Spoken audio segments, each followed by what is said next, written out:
And we're live. There it is. Late start. Welcome to the show. This episode of Painkiller Already, which is episode number 221. 221, is brought to you by Dollar Shave Club. We've been using Dollar Shave Club, and I do mean using Dollar Shave Club for several months right now. And I really do think it's if you're a shaver, I think it's the best ticket because you're getting your razors at a third the price. They just show up automatically. It's like what he always talks about, getting his batteries through Amazon because they're going to be there. You don't have to worry about remembering to go to the store and fight that guy at the pharmacy in his lockbox. They just show up. And like right now, I've got razors piled up. Like I got enough. I guess I don't shave because I don't use a razor for my face because I don't want to look 14. I shave other areas, and therefore I really don't go through as many razors as I get sent every month. But plan started at as little as $3 per month. Signing up only takes 2 minutes, and there's no membership fees and no commitment. Plus, they have a money-back guarantee, so really you have nothing to lose. So try dollarshaveclub.com/PKA today. You wish you had sooner. And I gotta say, I kind of hate to say this, but I may need to get one of those money back guarantee offers. I had an incident with their razor, which must be made out of Valyrian steel. I had a little slip. I was trimming up. It's sort of like I believe it's called Tyrion steel or Baratheon steel. No. Regardless, it was a user error and not the problem of our friends at Dollar Shave Club. It's Valyrian. It's not their problem. Do you blame gun owners? Responsible gun owners? Yes. Come on, Kyle. No. You should be a responsible razor owner. You should know these things. So I was in the shower. I was trimming up, and I was shaving sort of the top of my ass crack area, and I slipped. It was literally my last stroke. I was done. This was the last. Oh, you got cocky, didn't you? You thought, well, we got through this much of it. We got through this much of it. Up real quick. Let's get this. And I cut the top of my ass crack. And there's no way to really tell how much you're bleeding in the shower unless you've like hit a main artery or something. So I didn't think anything of it, but I got out and I toweled off, and there's like blood all over the towel. Like it was a substantial amount. Sharp. Kyle, you gotta shave across. You don't do this with the razor. No. I can just imagine he's going for the ass crack. He goes vertically, right? Just one swipe vertically, and that'll get you. First of all, one stripe vertically would get us nowhere. And second of all, I was totally going like side to side. I'm talking about vertically. Kyle, everyone knows side to side is for attention. My wife shaves her privates with Dollar Shave Club gear. No incidents whatsoever. I like the gun owner argument. You know? Mm-hmm. All I'm saying is someone owes me some new towels. And by the end, I just had to like get like a whole bunch of Neosporin and like cake it onto the because there's no Band-Aid. Did you have to lay on your stomach and watch TV the rest of the night? Your girlfriend's coming in, Kitty's coming in. Can you bring me some coffee? Oh, I'm so tender. And then you milked it. It wasn't that bad. But it was a situation where like, I had to Neosporin up back there, and I took a little toilet paper and put it back there like some sort of manly tampon, and by the end, or I guess maxi pad in this situation. A manly maxi pad. You don't hear that a lot. You don't. You shouldn't ever. You shouldn't ever. I don't know if anyone ever had a bleeding wound in their ass crack before, but it just doesn't stop. Was it at the point in the ass crack canyon where it's coming to your back, where it's kind of evening out, or was it? Oh, so it wasn't deep crack. No, it's in the crack. It's definitely butt crack skin. Okay, it was. If like this is where the ass crack starts and then it goes down. It was like this far down it was at the top of the ass crack. It wasn't the Marianas Trench of your ass. No, you didn't get deep down there. No, but it definitely was painful. That's the worst nick I've ever had with a razor before. That was terrible. I'm usually How many towels did you ruin? I ruined one for sure because it was white. Like the towel that was like hanging there as I got out was white, and I didn't realize how much I was bleeding until I had blood all over it. So that one, I mean, when I say ruined, I just mean like when Woody comes over, I won't give him that one. Like it's there. It's cool, dude. I don't care. Fuck. Like why would I care? That's now a once a month towel. Absolutely, yeah. Well, either way, you don't just get the great razors. I also like the pamphlets they send you with facts about presidents and whatnot to read while you shit. That's a real feature. Like when I get those little packages, you open it up, you got the razors, and then they also have a big pamphlet of little fun facts and then a number problem that you can sit there and get frustrated with while you're taking a shit and then decide it wasn't worth it anyway. You know? I actually haven't read the pooping wasn't worth it? No, the pooping's always worth it. The math problem on the back of Dollar Shave Club's thing. I see. Some of those are tough. I didn't know about this. I need I to need look to at check. this. I just read the corny thing on the front. Is it a quote? I don't remember what it is. I thought it was an ad, like it was his copy. I don't Do you know. have yours handy, maybe? Could you get it? No, it's good for like 1 or 2 poops, and then you're like, am I going to keep this thing that I'm reading and pooping around? Like, I'm not going to keep an archive of these things for guests. Maybe you could. Laminate them? So dollarshaveclub.com/PKA. It's $3 per month. That's where the plans start at. It really is worth it, so check them out. Make it happen. Absolutely. You've got nothing to lose, but everything to gain. I think I saw that on like a late night sex commercial. You know those like call busty babes at 333, pay $5 a minute. You can really see like all the faults in humanity displayed right there on television late nights. If you watch late night TV, and I mean like broadcast TV, you'll see it. You'll see weight loss stuff, like all these crazy weight loss programs, whether it's an ab roller or whether it's some juice you've got to drink. You'll see the sex stuff. You know, it's kinky babes at I was going to say, I haven't seen this for like 15 years. Last I remember is Girls Gone Wild being the thing. You'll see money-making schemes for those who are out there who are, you know, having a hard time of it and they're desperate. You know, they got come here, pyramid schemes, that sort of thing. Is the guy with the question marks on his blazer still prominent? He was legit though, right? Like he actually didn't seem legit. Yeah, he was legit. So the guy with the question marks on his thing, he wrote a book about tax loopholes to help. They're like, you know, you could. How can he be legit? He has question marks on his blazer. Well, he's appealing to a different. Implies that it's not totally on the up and up. Judging by my house renovation, I'm not good at spotting con men, but I saw the guy with question marks on his blazer from a mile away. No, I'm almost 100% positive. I'm trying to turn my volume down, but I just took a picture of myself and I did it again. Stop. I'm almost 100% positive that the deal there was he was showing you all these tax loopholes and these ways to get government grants to do projects and stuff. Government grant stuff, I think I read about that, and it wasn't that legit. I don't know about... The government doesn't just give away money to people who want to start small businesses. You're telling me the guy with question marks on his jacket lied. Yeah, apparently there aren't tons of programs for just giving away money to people who want to start businesses. They don't give away money, but oftentimes they'll match funds or they'll pay a percentage. Like if you want to drill a well or if you want to, in some way, create some improvement, especially agriculturally, there's a lot of money there.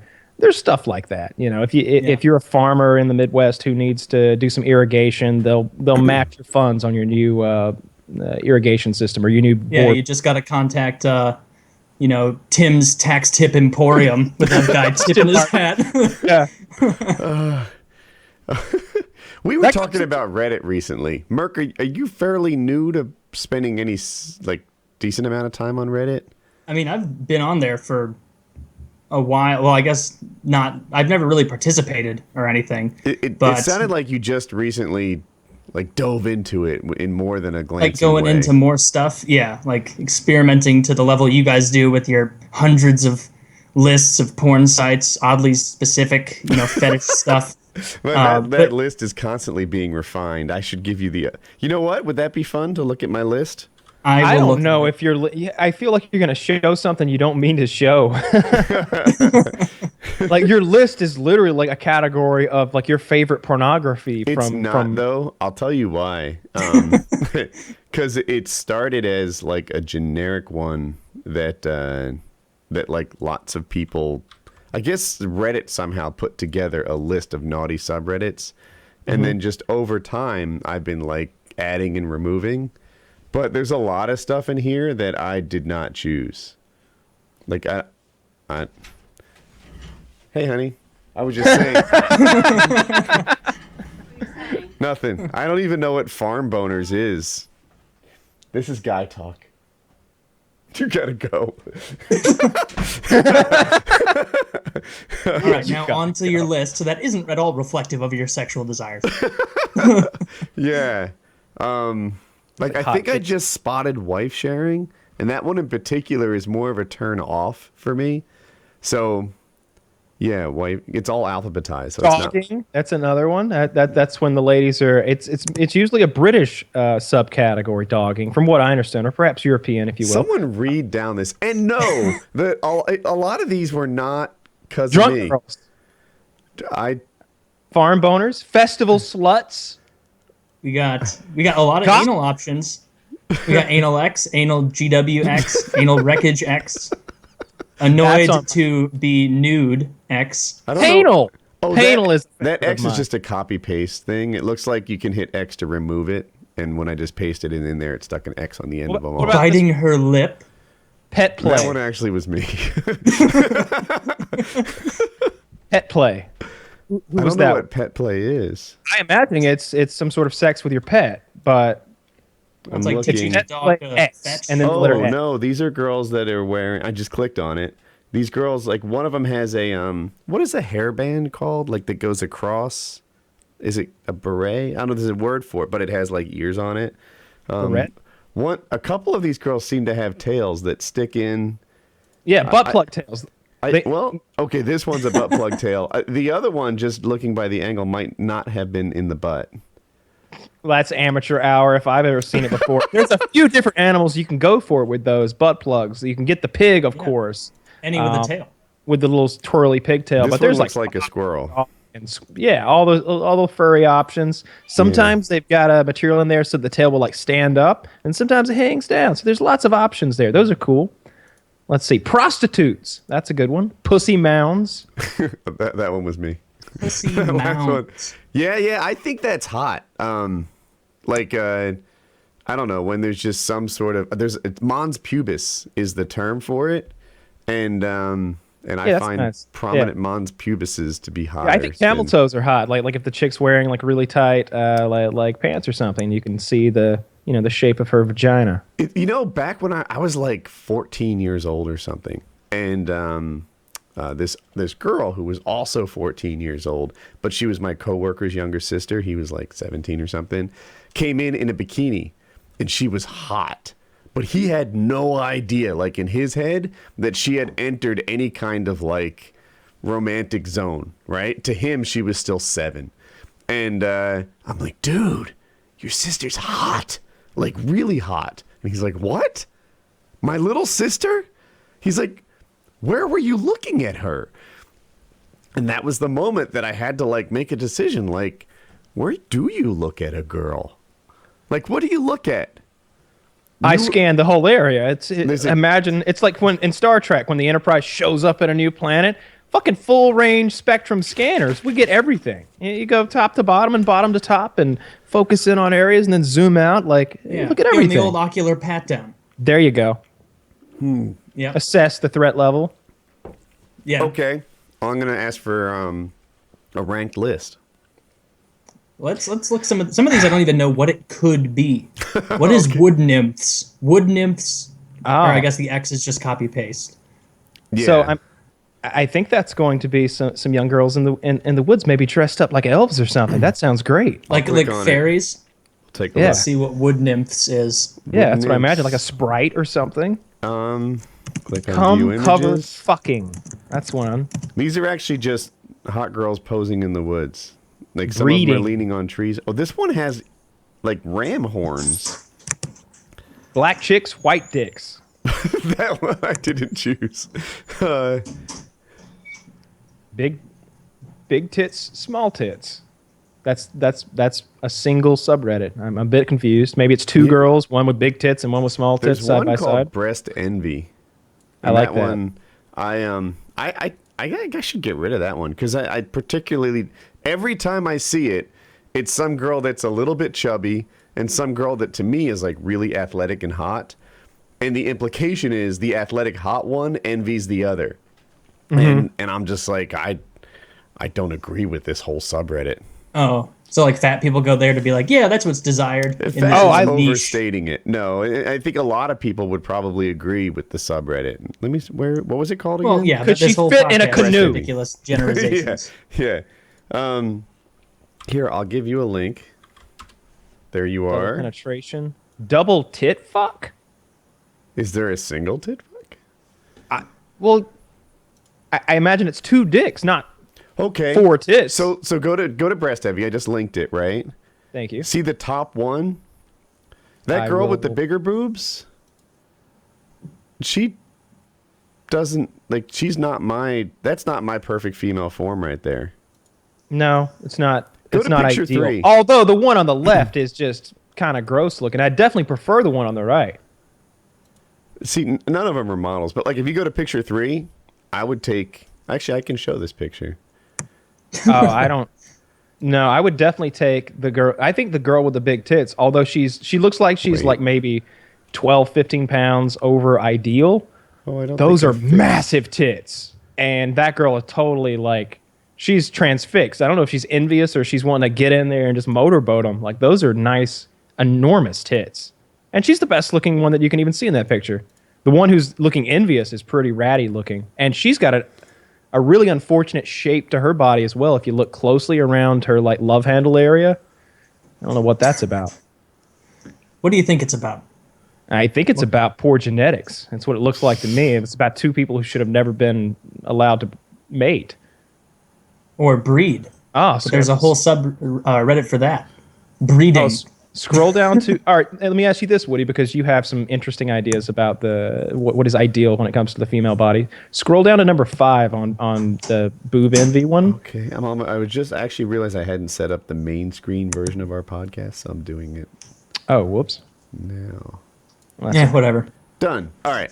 As I look at picture number 3 in the first one, I actually think girl number 2 is hotter. No way. A lot of people wouldn't. Yeah. But I picture the rest of the Let's package, break it right? down. I'm sorry? All right, let's break them down here. Okay, so the hair. I like they both got nice hair. I think number 2, as we'll refer to her henceforth, she's the one in the center there. She has nicer hair. Are we on picture 3 of the first one? Yes. Okay. I think she's got nicer hair. I think she's. I don't think her smiles is nice. I don't think her lips are as nice. I don't think her nose is as nice. This is picture the skinny girl in the orange and flowered dress thing. Picture number 3 for me is 3 women, sort of. Well, there's actually 4, but the 4th one's face is cut off. I think you're on maybe the 3rd post and not the 3rd picture of the first post. That is correct. Okay, I'm on the 3rd picture of the first post. I'm on the 3rd post. Let me go to where you are. 3rd picture of first post. Oh, wow, those are huge tits. They're giant boobs. They're bigger than double D's. See, what I'm doing is I'm inferring the rest of it, right? Like, I bet if you took both those girls just in panties from the back, skinny girl's got a better butt. Skinny girl has way. better Sarah legs. playing it tall over there? Are you kidding me?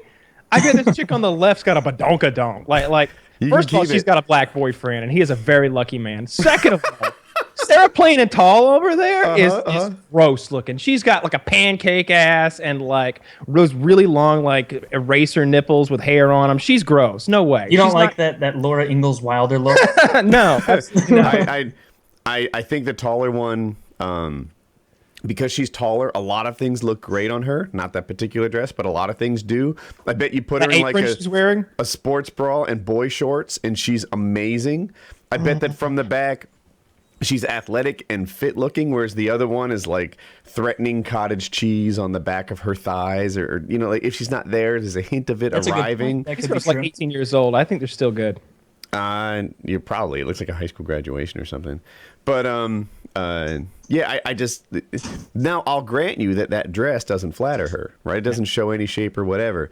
But I'm picturing a pretty athletic girl there that can rock it under the right circumstances. Number 1's tits are so big, they're invading number 2's tit space. They are. And taking over.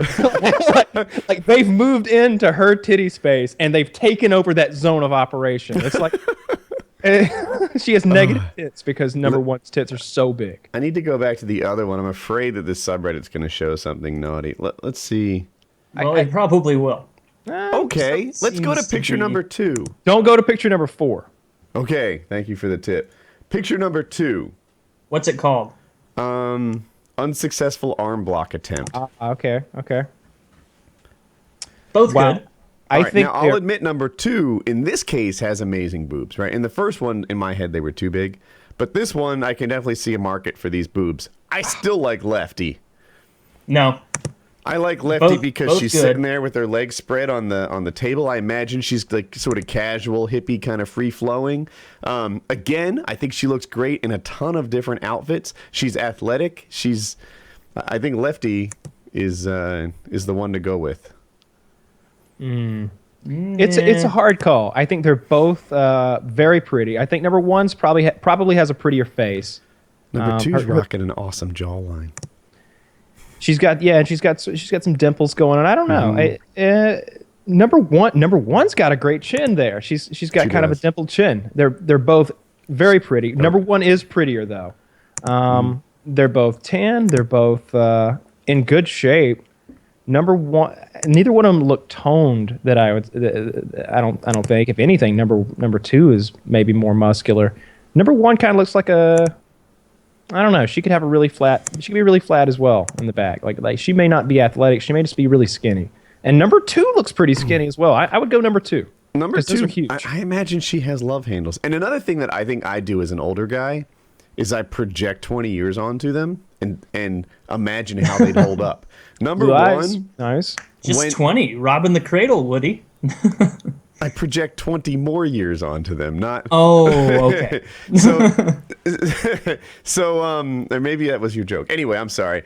Number one, you add 20 years to her. The face is going to be a little wrinkled. It's not going to be what it was before. But by and large, this woman is going to age well. Even if you add 15 pounds to her, she'll still look good. She'll be the hottest mom at the PTA. Number two over there is definitely going to be a heavy woman. I don't think that's guaranteed. Of course, it is no more guarantees, likely. But I think she's, my mom would have called her pre-fat. Pre-fat. Your mom's a mean lady. Mom knew a thing or two about fat chicks, I think. Sorry, Mom. Wow, she watches this. I'm horrible. Mom, you're beautiful. But is your mom fat? Is that what you just said, Woody? It is what I just said. She's going through phases. She goes up and down. Anyway, but this woman on the right, I think, when she's 45, she's going to be like that woman who you bet cooks well. All right, here, I got a clear-cut one over here. Let's look at this one here. It's make sure there's no nudity in the background. Yeah, let me double check. I've gone to the narrow clear. screen. Whoa, picture number 4 has nudity. Yeah. So okay. I think Wow. All right. So this is. So you like camel toe, huh, Kyle? Well, I didn't really even notice that, to be honest. She doesn't really have a camel toe thing. There's nothing that you can't show in this picture. Everything's cool. Yeah. So I definitely think number 2 is the clear choice. I agree, but she's what my mom would call pre-skin cancer.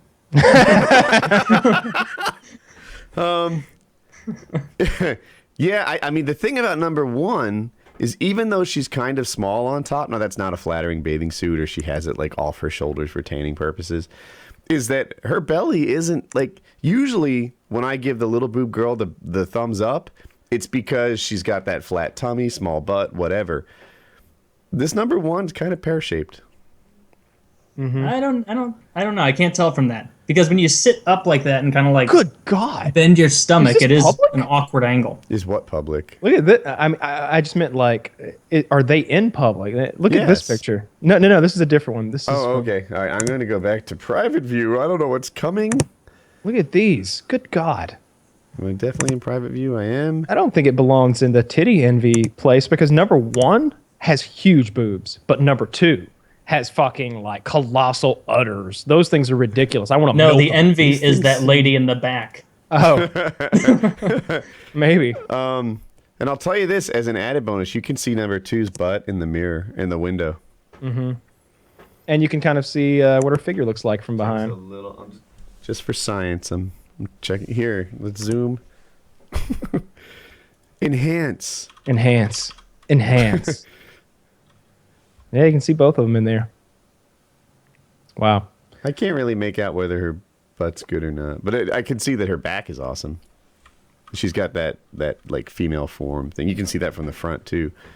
Yeah, there's just no losing in this situation. I will say number 1 has kind of a dopey look on her face. All right, so you cannot show this one, but I mean, you Well, should now see it. I want to see it. Exactly. Like I felt like I could be like, oh, I can't will share examine this. this just for science. All right, I'm in favor. That lady looks like Angelina Jolie is torturing this lady's titties by like grabbing the nipples and doing this. Totally not Angelina Jolie. Is the woman is like first she's shocked, then she's in pain, then she's in pleasure. Well, they're totally at one of those creepy BDSM parties because, all right, first of all, creepy guy in the background with a camera, just to the left of him, chick in a dominatrix suit, and if you don't notice, her hands are bound behind her back. Yeah, this is a whole evening they have planned. Yeah. This isn't just one rigamaroo with her boobs. No. This is the beginning of something This is step worse. one. Like, we just got started here. I'm going to check the comments of that one to see if I can So my mom find... watches this show, and she never says, like, you know, I saw you talking about boobs for 40 minutes on PKA, but she'll say things that imply she knows it. Like, oh, so Kyle's working out a lot, huh? And it's like, oh, fuck. She saw that. She saw Maybe that. your mom just thinks, I mean, maybe she just thinks I'm attractive. Maybe that's what she's getting at. I think that's exactly what she's getting at. That wasn't a good example, but yeah, she's She's letting you know. It's like, I heard you talking about me banging your father really loud throughout your childhood last night. Yes, right? It's implied in there. Yeah, By the way, I heard you talk about it 7 times. If anyone wants Here's to... a really good example. If anyone wants to see the video that the GIF we were just describing is taken from, go to xvideos.com, search for bar sluts fucking in public. It's a 9-minute video. That'll bring it right up. That's not a very That'll bring popular. it right up. So look at these two. Now, granted, you can't see below the belly button very much. Number one. Yeah, number one. Now, number one, I think, is smaller than that top implies. That top is covering a lot more than it really needs to, right? Because that she has small boobs, but a big top on, like that bikini top. But Is she someone famous, or are these just randoms? random as far as I know. Okay. And I think there are some people who would go for number 2, or number 2 if you just took a few pounds off. Few? Number 1, I mean, there's a hint of abs in there. Like if you look at, below. Number one's your clear winner there. Yeah. Number 2 is fat. She is. Yes. Yeah. I mean, she's got that 6-hour-glass shape. Yeah. 6 Yeah. hour? Yeah, I could definitely see a wizard turning her upside down. Yeah. You have this long to survive. Yeah. She's very big in the middle. And it looks like I could see, like, she's the kind of lady who might have a happy trail, though, Woody. Would that sway you to her side if she had, like, a really bushy happy trail? I've got weird. Well, I think I'm partly gay. They were discussing this on Reddit. But, like what percentage gay I am. But when you throw in the, like, masculine jaw lines, the small boobs, and the happy trail, like, you just make that a picture. If you had a cock and could swim really good, you'd be the perfect lady. Just like Dylan, back on the swim team in those good old days. By the way, it's late. Gamma Lab's keeping me up. Greasing each Coupon other code up. Woody. Make them like me. They will like you. I think that you add 2% of gay every time you bring up that you don't think you're straight. I'm passing 100 at this point. Did you see this latest image I pushed? There's nothing bad about it. So number 2 is your clear winner, in my opinion. Number 3 is not even an option, and it's not because she's ethnic. I find she looks like she's Indian or something. Yeah, I don't like think that. anyone thinks it's because she's ethnic. It's just clear that she's kind of straight-waisted, and I really value the female hourglass thing, which I guess takes a couple percentage off my gayness, right? It's got to. Come on, hook me up. I mean, a hippie man would really do it for you. Like even number 2's hourglassy. Number 1 looks a lot like Howard Stern's wife, who's a professional model, or at least she was, and is a gorgeous lady, and is about this tall. She looks like she's about 6 feet tall. She's got to be. And I think she's really hot. Her face is very pretty, and the fact that she's tall is nice. But all right, let me break this down for you. So Go on. Start with her arm. Look at the length of her elbow to her shoulder. It's way too long. I know that's a nitpicky thing, but it's kind of gross. Her arms are so big. She'd be good at MMA. Look at those fucking mitts. How would you like her to grab your ass? Like she could choke the life right out of you like a bouncer. I'm or not something. 100% sure she's always been a woman. I'm not either. Look at her. All right. Look at her. She's always been a woman. But look at her thigh. Look at her thigh there. Like that. I see too much body fat on the thigh. That's all right. First of all, if you look at Jesus Christ. if you look at her ass cheek, and like follow it from where the bathing suit sort of ends. There's not cupping there, right? There's a wavy line. She's got cellulite, and if you look at the flat side, she's got stretch marks there, which aren't necessarily a sign. I think she's been unhealthy in the past, or she's had a baby. No, I don't think she's had a baby. No. I don't know how you can tell if a woman's had a baby before. She looks too young. I don't think a woman who'd had a baby would be competing in this pageant. I don't know. It just doesn't. Oh, I didn't realize. Although I don't see her number, I'll say that. I thought the first two were very attractive until fucking. You're right. CSI Detective Kyle with the Special Victims Unit analyzed it, and now I don't know what to think. I still think she's good looking. She is very good looking. She's got a very pretty face, but everything below. She's good looking, but this is the PKA show, and our standards are very high. Her stomach. Also, not fair that the girl in the middle is wearing those. You can only see the okay parts of my face glasses. Like, you don't know what's going on under there. I think she's pretty. She is, but it's not fair. Shape of her bottom jaw. Her teeth are a little bit big. Her eyes would have to be attached to her ears to be ugly with what we can see. When she takes those off and there's just a big hole there with like a silent thing going back and forth with red lights. I still think she's the hotter one. Yeah, she's hot. Now, why is number 12 competing? She looks shy. I think she looks like she just snuck across the border there or something like that. She's really just What is this competition? Who knows? It was on BreastEnvy. Yeah. Number 3 shouldn't be there. I don't know why she is. She's got a nice enough body. If you're just comparing her to like the rest of the population, she's probably top 15% if you really start to think about how many. Here's what I want from you. I want you to go back to college. That dropout wasn't permanent. I want you to meet a nice guy. I want you to learn to cook hearty meals and live a happy life. She already knows how to cook hearty meals. All right, hang on. Let's do a little more research here. So this is a pageant called Alepht's Angels. All right, let me find that. Let me see what this is all about here. I hope that they are all former men who transitioned. That would make my day. That would be so funny. Is it as prestigious as the paintball swimsuit competition? There was some. Remember that? Were you there when I had that one like really gross chick who was really drunk from the paintball competition? Yeah, I was there. Oh, that was great. They disqualified this massive titted because she showed her tits. But she was threatening 40. Like that woman wasn't 22. That woman wasn't 32. I think she was 30, 32. She looked rough. She'd had a rough life, but she was. If she was 32, she had 1,000,000 miles on her. I think she staggered over there to us. They disqualified me. Disqualified me just because I showed my breasts. It's like, well, we won't disqualify you over here. Let's see them. Dude, that attorney guy, he was a really smooth talker, and come over here, love. Yeah, exactly. Appreciate your talents over here. And we did. Like I don't know where those pictures are of like. Did she take her top off? I don't remember. Like I got next to one tit, and like Aiden got next to the other, and we're just like, yeah, it's like huge tits. It was. That picture exists. I'll see if I can fish it out and share that one. I'll have to get it from someone. But so these girls are competing in sort of a Harley Davidson calendar pageant type thing. That's what they're competing in.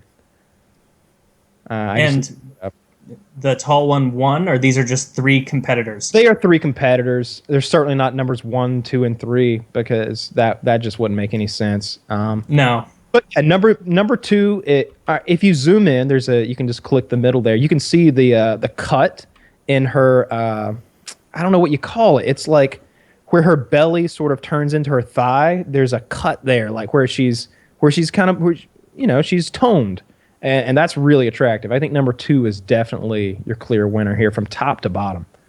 Number 1, it's got some crow's feet going on. She's got a chipped tooth. Do you have a link that we're supposed to be looking at? It's the main one we've been looking at. Oh, okay. I've actually been scouting for. She has a chipped tooth. You must have been excellent at Where's Waldo as a kid, because I'm not noticing any of these things. Well, I'm just zooming in on all the things that I care about. Like, Oh, look at number 3. She's got something on her lip. What is that about? She's got some herpes or something going on, and her bottom lip is gross. Yeah, number 3 really shouldn't be there. I do like this picture. I think it's fun. Let's do it. We've been cruel to these 3 women for long enough. Let's see what you have. It's Katy Perry and the Hannah Montana chick. I forget her name. Yeah. Oh, You Miley can Cyrus. see Miley Cyrus. Yeah. In step 1, Miley Cyrus is like, "Look at Katy Perry's excellent boob," and Katy Perry's like, "So sad." That's fun. I like that. Yeah, Katy Perry has a bunch of I don't know, personality shots. Like you put a camera on her, and she'll do a thing. She's quirky. Yeah. Yeah. I think both of those 2 are. They're really good at displaying a sort of the image they want to the public and making money off that. Ooh. Okay, I have the kind of image I've been looking for. Let's see it. I think I'm just starting to look it over. Oh, this is nice. Okay, great. So number 3s are fake for sure. Like, I think number 3 is intended to be the one you're supposed to like. Well, mission accomplished. yeah, she's the best. She's the best looking one. Number 2 is really good at her makeup. She's trying really hard to make her nose Good, look. you think? I think she's bad with the Joker lipstick. There's a lot of makeup in this picture. I think they all put too much on, or it's something to do with the camera, because everybody looks very shiny, and like if you touched them, you could like hit your hands like an eraser, and it would poof. I feel like if I motorboated any one of them, my face would come away with tanned, with fakeness. Just like fake tan all over. It would be orange and smell weird for days. But to me, number 1 is the prettiest, and the way that she's athletic, I think she has the best body in the group, number 1. But I think number 3 and 4 are the ones you're supposed to dig. Number 4 is not. It's Number 4 is my second pick. Really. Mm-hmm. I'm not sure about that. I don't know about that. They're clearly fake boobs. I just don't know. Number 4s? Yeah. See, I've never inspected a fake boob up close. I don't know. They shouldn't be doing that. She doesn't have a bra on, unless she doesn't have a bra on. She can't. She must not. Number 1 has a bra on, I think. I think you can see. Mm-hmm. Yeah, you can see it. This is bra for those of you watching. Number 2 has pretty big boobs. They're just overshadowed by the ridiculous ones the blonde has. And the picture didn't capture any shadowing in the dress and stuff to let you see it. But you're right. It's all crushed out. Here, you can see that it's there. But number 1's my top pick, and I think she's not supposed to be. So I was saying I don't like BreastEnvy because most of the time when they say, like, look at this stupid one next to this hot one, I'm like, I think you guys have it backwards. Oftentimes, I think the athletic, skinnier one is the pride of the pack. I didn't really see what you were saying as much, though, with like it being a fat girl and her being the one where it's like, oh, look at her fat boobs, and then a skinny girl being jealous. Or maybe we didn't look at enough. The problem was when I saw those, it seemed like I was looking for examples where you would prefer the big boob girl, you being either one of you, and I would prefer the smaller. Because some of the examples where that does happen, I'm gonna go back. Athletic wear porn. I'm going just to this like what? Two. Jesus Christ!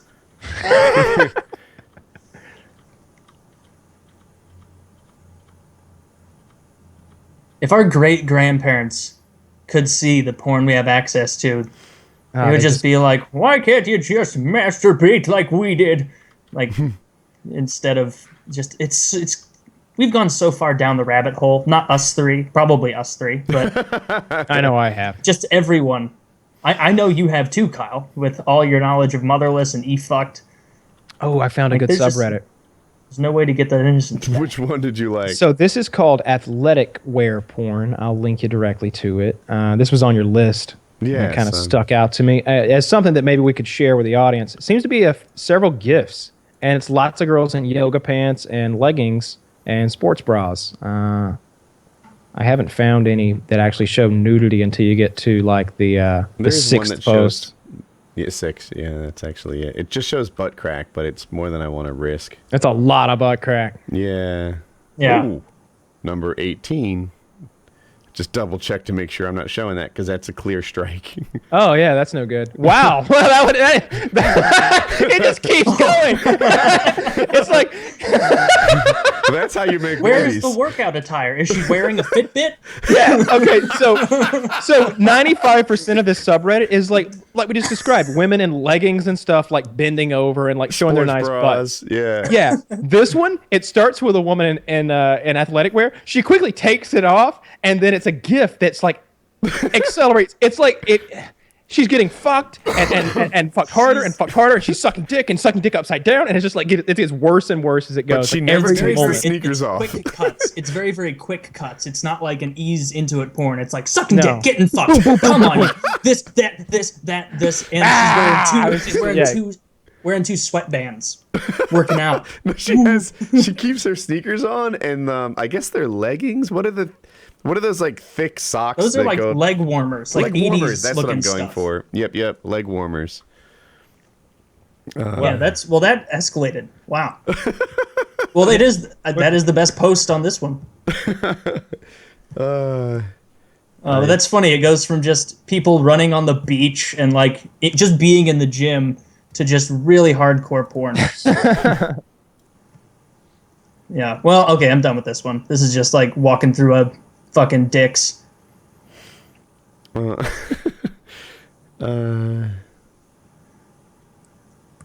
Yeah, I can't remember which of these I added and which ones I haven't added.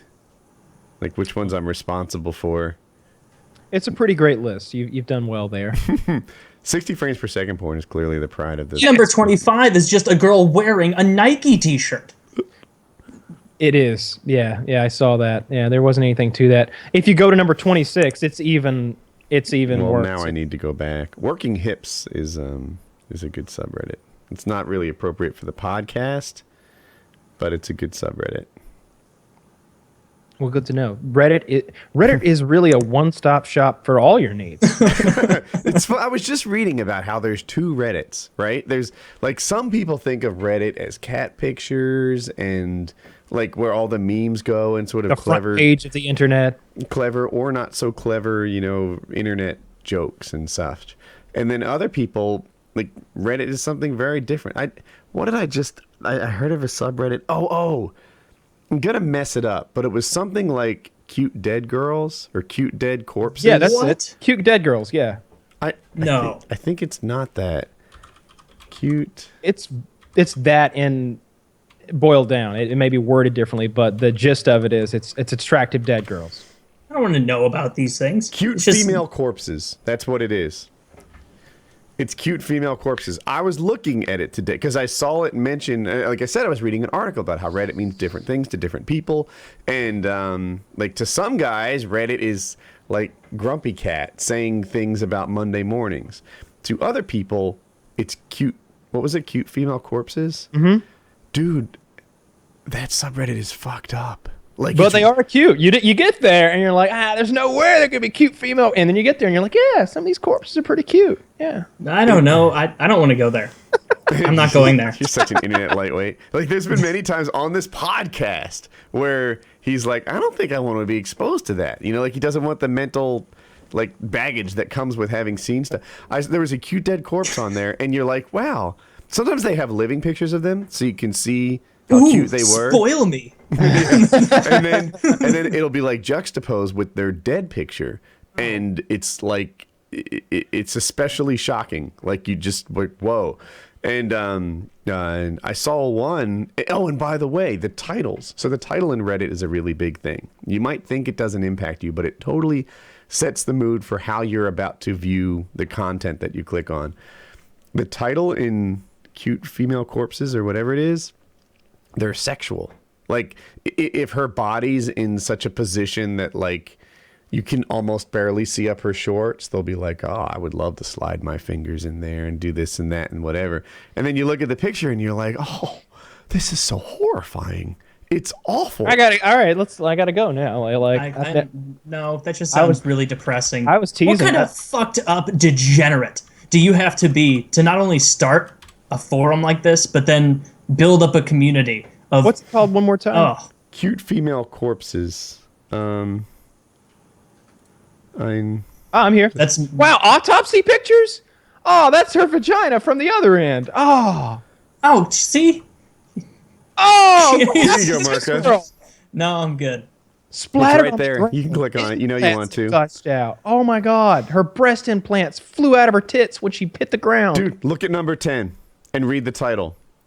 I found this young couple. I'd put my fingers up those shorts and root around a bit. And then, like, go to Root picture 2. around a bit. These animals. Go to picture number 2. Oh God, go to picture 9. There's only 2. You're not going to picture 2 of post 10. Oh, I went to. Oh, I've got that add-on, so I see it anyway. Like I don't have to click to see the. Maybe you do too. Yeah, I've got the Reddit enhancement suite. But did you can see like upper shorts a tiny little bit, and they're both dead bodies. I guess they were they maybe I think they were hit by a car because there's a broken tail light next to them. Dude, and it's number 9. Number 9, okay. The face of agonizing death. Jesus Christ. Oh. No way I'm going to this. I can't even. Okay, so that's a tire next to her hip. I don't really understand where the second half of her body is. It's like crumpled up in that twisted, mangled car. Oh!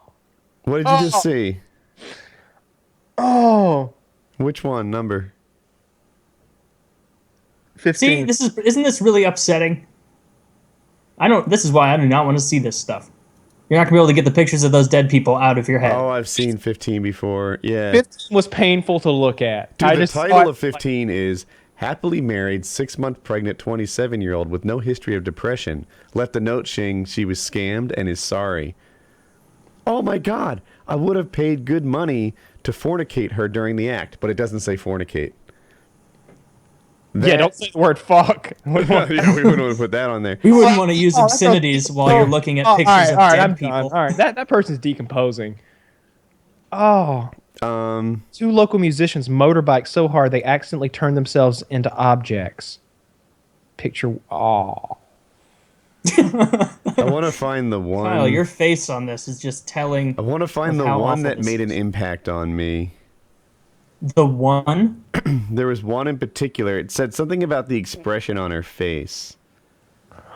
And just the no.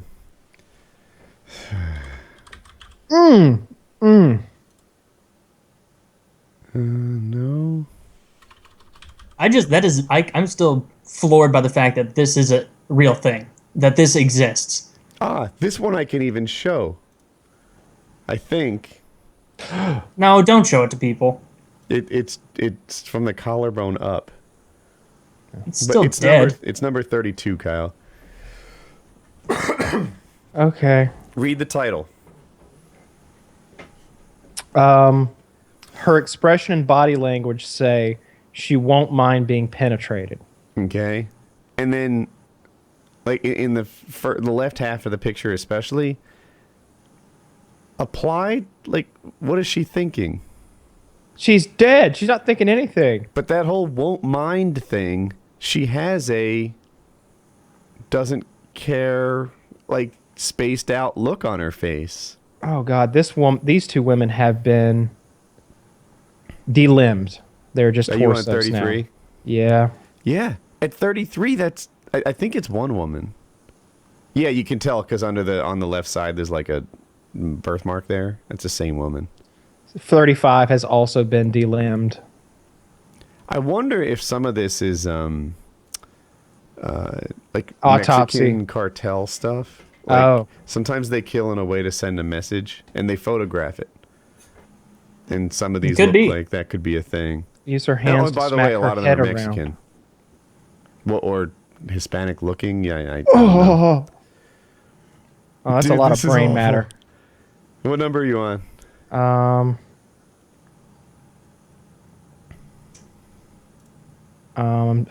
scrolling back up looking for it.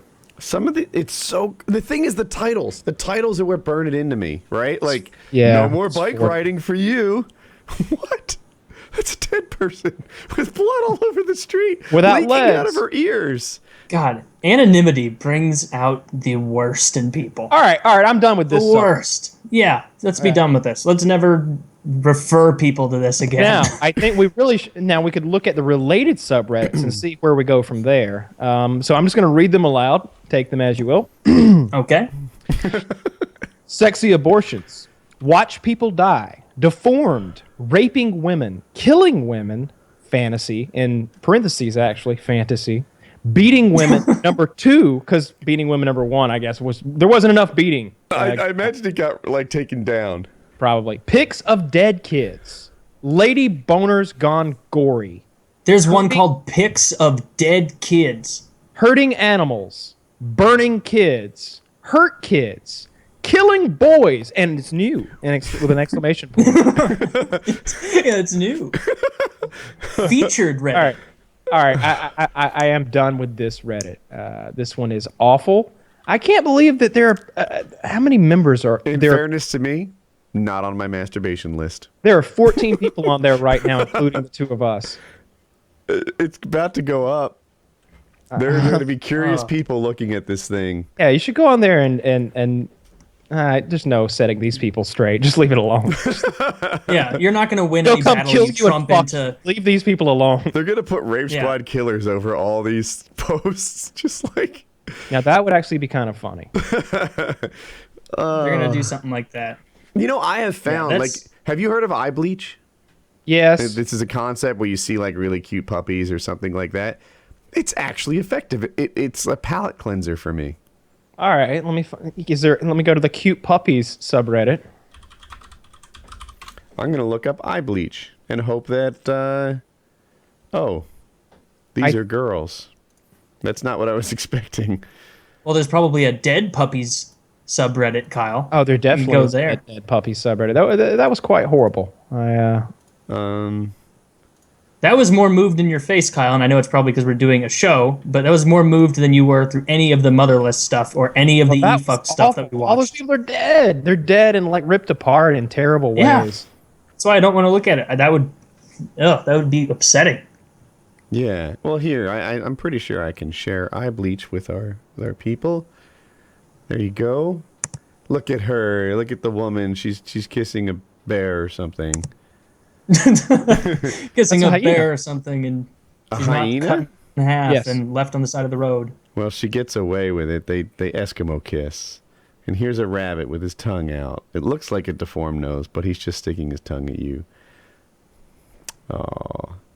I like so to is release that the hounds when all the community pugs just run so everywhere. small that the Reddit people aren't going to get rid of it, or do they even get rid of stuff really? They just kind of let you do. Things. They got rid of the fappening. They got rid of They titled it something like unintended pornography or something like that. I forget what the term was exactly, but Accidental nudity. No. Nip slips. There is a term for it. They used an expression to cover. Whoops a pussy. Is that a thing? I made that up. Yeah, they get rid of like pornography that people aren't like supposed to. That people weren't willingly in. So Forced pornography. Unless they're dead, then just leave it up there. it's a good point. I mean, I don't know how that doesn't qualify. Maybe we'll get that subreddit banned as people learn about it. I don't know. I doubt any of these ladies in the pictures are complaining. I don't know. I think they should leave that subreddit up. Let those psychopaths have their little corner. Keep them away. They need an outlet. They need an outlet. Yeah. Get them away. Let them look at their awful pictures instead of going and doing something awful. We've talked about outlets before. Is cartoon child porn bad? Well, I wouldn't be comfortable with it at all. So it's Should hard it be to illegal? think. It's illegal. There's two I didn't even know that. ideas of thought with that. There's one that like, oh, well, this gives the pedophiles an outlet maybe, and so maybe they can go jerk off to these cartoon children and not kidnap any kids. But then there's the thought process that maybe this is the first step. This is the step between It's where gateway they child are porn. now and where actual child porn or hurting a child in real life, that sort of thing. And I wonder, like, does it normalize it to some extent? To people who think otherwise, like it's encouraging or like a society acceptance when you have like any kind of, olive branch to child porn. I don't know. I have no idea. They'd have to do a legit study to see what it was more likely to do, or if it does have adverse effects on their, propensity to rape someone.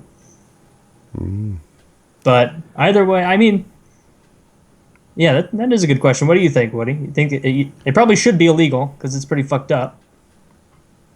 I mean, like you, my real answer is I'd love to see it studied, or or at the very least interview and talk to experts who deal with people who are into kids all the time.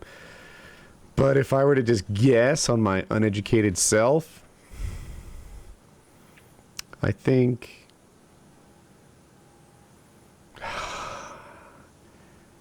I'm trying to put my head in the eye, put myself in the head of a guy. It's a cartoon as well. It seems like you should have the right to look at cartoons, whatever kind I you hadn't want. even approached it from a free speech angle, but just from I guess that's a good point, though, Kyle. Like, it's like any other fucked up thing you could depict in a cartoon. Yeah. Like, people should have the right to look at it, I guess, but it's just so unsettling that it doesn't seem like you should be able to, but when you kind of put it under scrutiny, like, why is this okay and this isn't, or why... It's kind of an all or nothing. I'm going to say cartoon child porn should be okay. That's my take on it. Just a guess. And that the people who dig that, are able to make the difference between victim and victimless crime.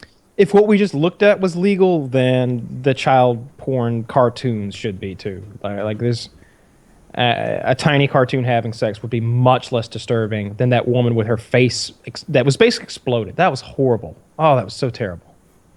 That one didn't bother me as much. The Her ones face exploded. But I didn't connect to her because she had no head. Like she just it was almost like a fast-moving axe came through the top of her head down to about her nose, and it was like V-shaped, almost cartoon-like. The ones that had a bigger impact on me, like in terms of like hurting my soul, were the ones where like we made eye contact and they looked like a person, but I knew there was nobody in there. Like that's the kind of stuff that I'm like, ooh, it's a bigger connection and a hurt for me. Yeah, I did not care for that.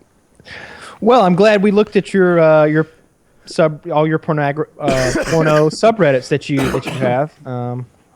Maybe you want to add that one to the list. I don't know. That was some of the most horrible stuff I've ever seen, and I just put like traps in there as you view them. Just like ooh, she's hot. Working hips. Now you go, yeah, hot female corpses or whatever it was.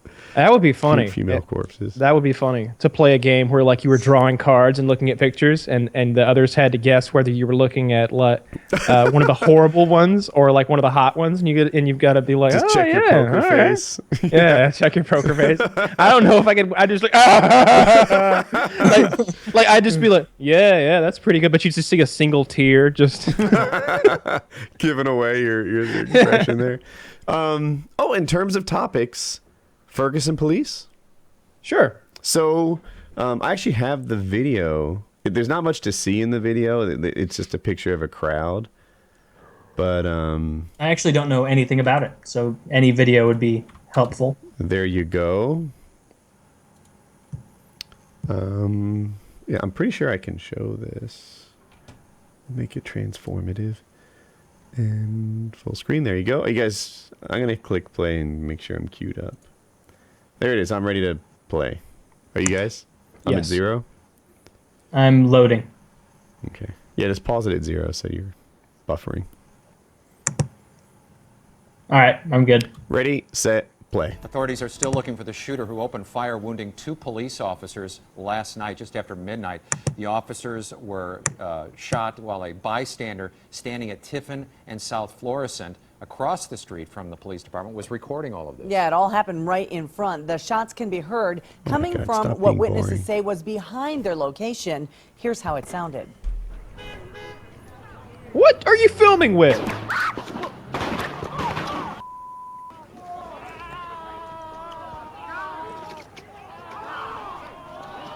Oh. Cop didn't really take it like a man, did he? You're in a war zone. He got shot in the face. You know? Yeah, not many ways to take that like a man. Excuses are for losers, baby. Is that all you got? Your You never hear orbital winners socket is making blown excuses. out. Both Just officers saying. are listed in serious but stable conditioning this Fuck. morning. As we have all morning, we've been giving you team coverage. We've got So, Fox you wanna News' pause Chris it here? Regnier in front of Barnes. Yeah. Yeah. Yeah, Well, I so thought they're that both that expected situation to had gotten survive. better. One was shot in the face, the other was shot in the shoulder. No word on which one was doing all the crying. And I'm going to get so much hate. All right, bring it. And it's a miracle that no other police officers were shot, etc. Oh, and then there's tweets. Where did I see the tweets? Wow. Let's just go to Twitter. See if it's You still. know what? I was watching a it's not going to be on this page. I was watching a live stream. There was a guy like live streaming while it was happening, and you could see there were a bunch of people who were pro shooter. Like it was like hashtag Ferguson PD or something like that. And there just a bunch of people were kind of like very excited and happy that that there was a shot there, that some cops got shot. And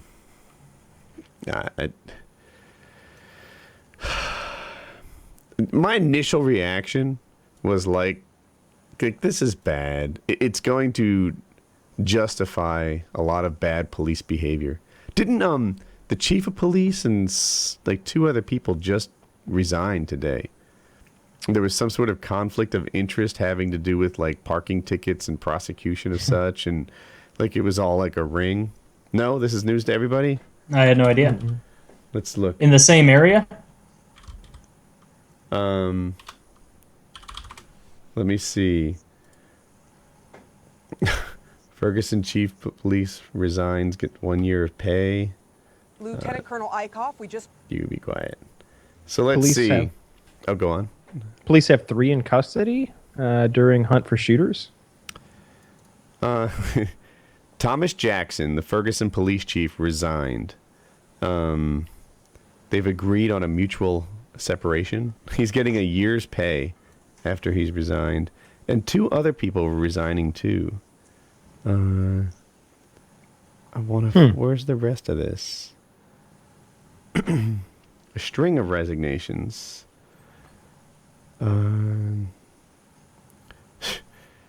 Investigators found evidence of racist jokes being sent around by Ferguson police and court officials. I'm looking for the other people that resigned. Shucks, this article sucks. Well, in any case, it just seems like if I lived there, I would fix that problem.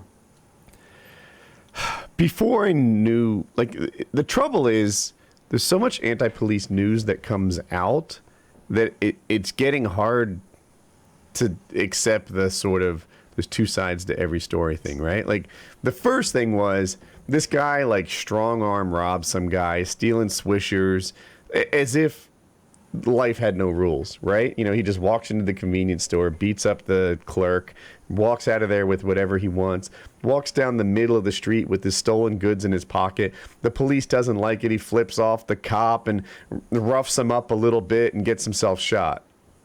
Yeah, asshole.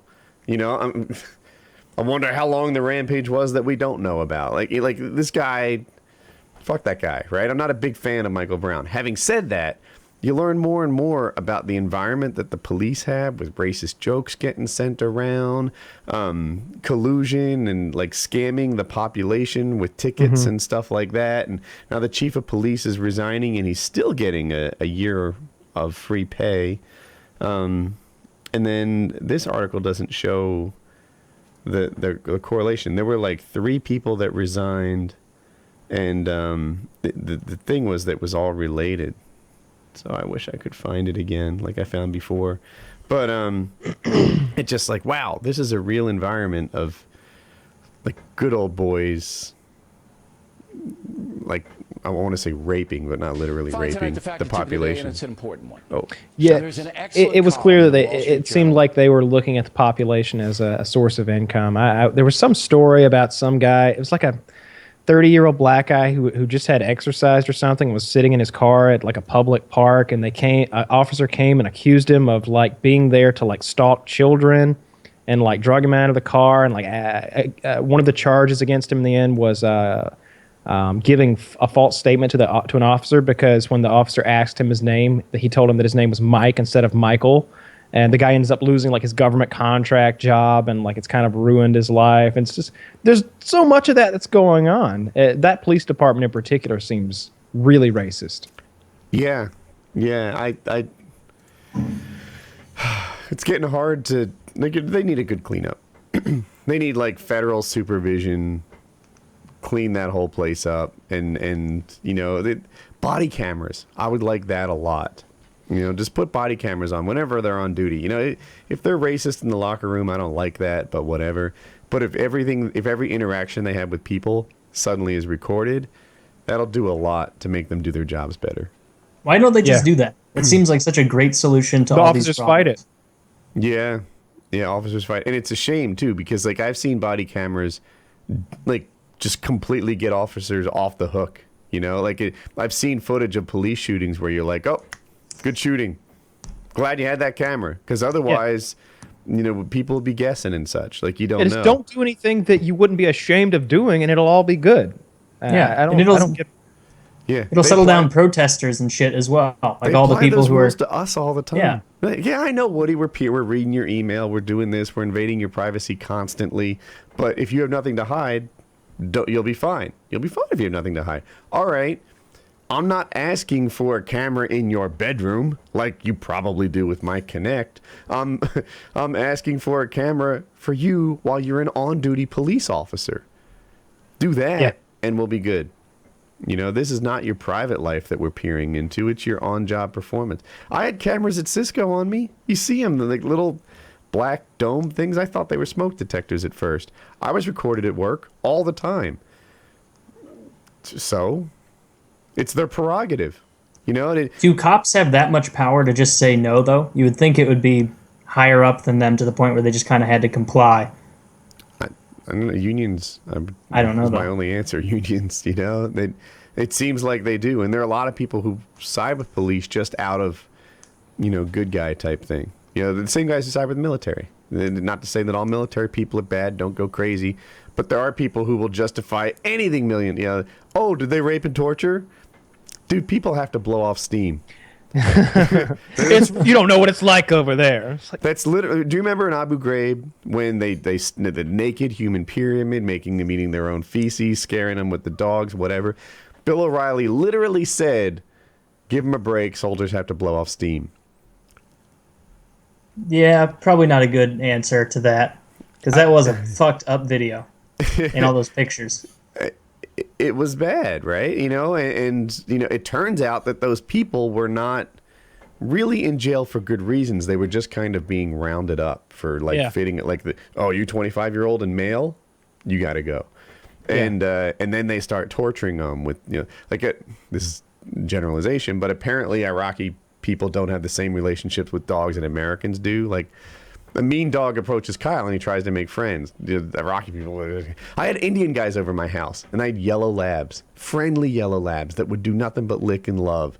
And he's like, "What the fuck? That thing is huge." And I'm like, "It's my dog. It's a lab. He loves you. He doesn't even know you, and he loves you with all his heart." And he said this: "It's like you have a lion in your house." Right? You know, and he was just going by like body mass, or maybe he called it a tiger or something, like a wild Indian animal. You have a tiger in your house, and I'm like, no, it's nothing like a tiger at all. It's Dakota. No, he's with me. Yeah. And apparently in Iraq they have a similar kind of reaction where they're just not friends with dogs, and when you have an angry canine like that, it has a huge impact. And they were using them to torture and scare, and these weren't even guilty people. But they had to blow off steam. That's where I was headed with the whole, some people support the Ferguson Police Department just because they're police. And they deserve your support. They have a hard job, but it's halfway true. They also deserve your skepticism because they are so much power. Because every time we get to like pull back the sheet and take a look at what they're actually doing, we're shocked by it because it's so fucking awful. Because anytime you give people a position of power, it starts to corrupt them. And put body cameras on them. Put body cameras on them, and maybe we'll be better off. I think the body cameras thing would help people empathize more with cops, too. Because just as much as there are people who will say like oh, you got to blow off steam or so and so, there are people who will, no matter what a cop does, it's evil. It's evil, and they are the apotheosis of evil just by their very existence. They're awful people, and they should be, punished. But if they have those cameras too, you're going to see a lot more of the shitheads that cops have to deal with. You're going to see a lot more when those start going public, and you hear the person in their plea after the event, and they're saying, "Oh, he just attacked me for no reason, and I was just sitting there minding my own business. Said, 'How do you do, sir?'" And then you watch the video, and it's him being rambunctious, pouring beer on him or something. Like, I think it's going to help people empathize on both sides of the street. Did you borrow Lefty's thesaurus for apotheosis? No, I just Game of Thrones. Oh, speaking of Game of Thrones, where are you in the books currently, Woody? My phone's not in my pocket. About 20 hours into book 2. Yeah, I want to hear where not how many hours, like what point are you guys at?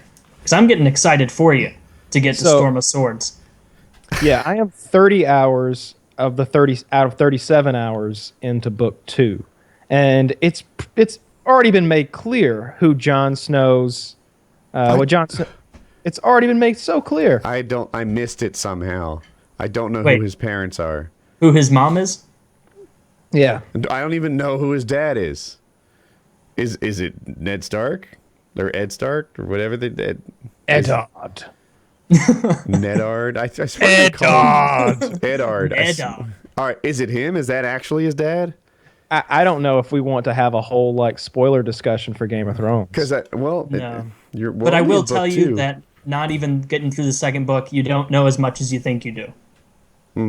And that's not condescending. That's saying that when I had gotten to that point in the book, I was like, all right, I'm putting the pieces together like Jim Carrey in 23. But really, it was all just ludicrous nonsense like Jim Carrey in 23. There's a problem with my wiring, and it's that I don't really make a conclusion until I'm 100% sure. And this happens to me all the time, right? Like, I watch movies with Kyle and Chiz, and hypothetically, there'll be two people in a back seat, him wearing nothing but boxers, her wearing nothing but panties, and the windows get all steamed up. And I'm like, are we meant to think they had sex? We're like, yeah. Everyone else the car's knows, rocking. But come on, Woody. I'm like, until I see penetration, they might have just been kissing. I didn't see him come. I don't know. Intense boggle in that back seat. Shaking all over the place. Right? So you apply that wiring to Game of Thrones, and I'm not even sure Ed's his dad. Right? At this point, Ed is so honorable, he adopted a kid from some other thing, and he would never cheat on Catelyn.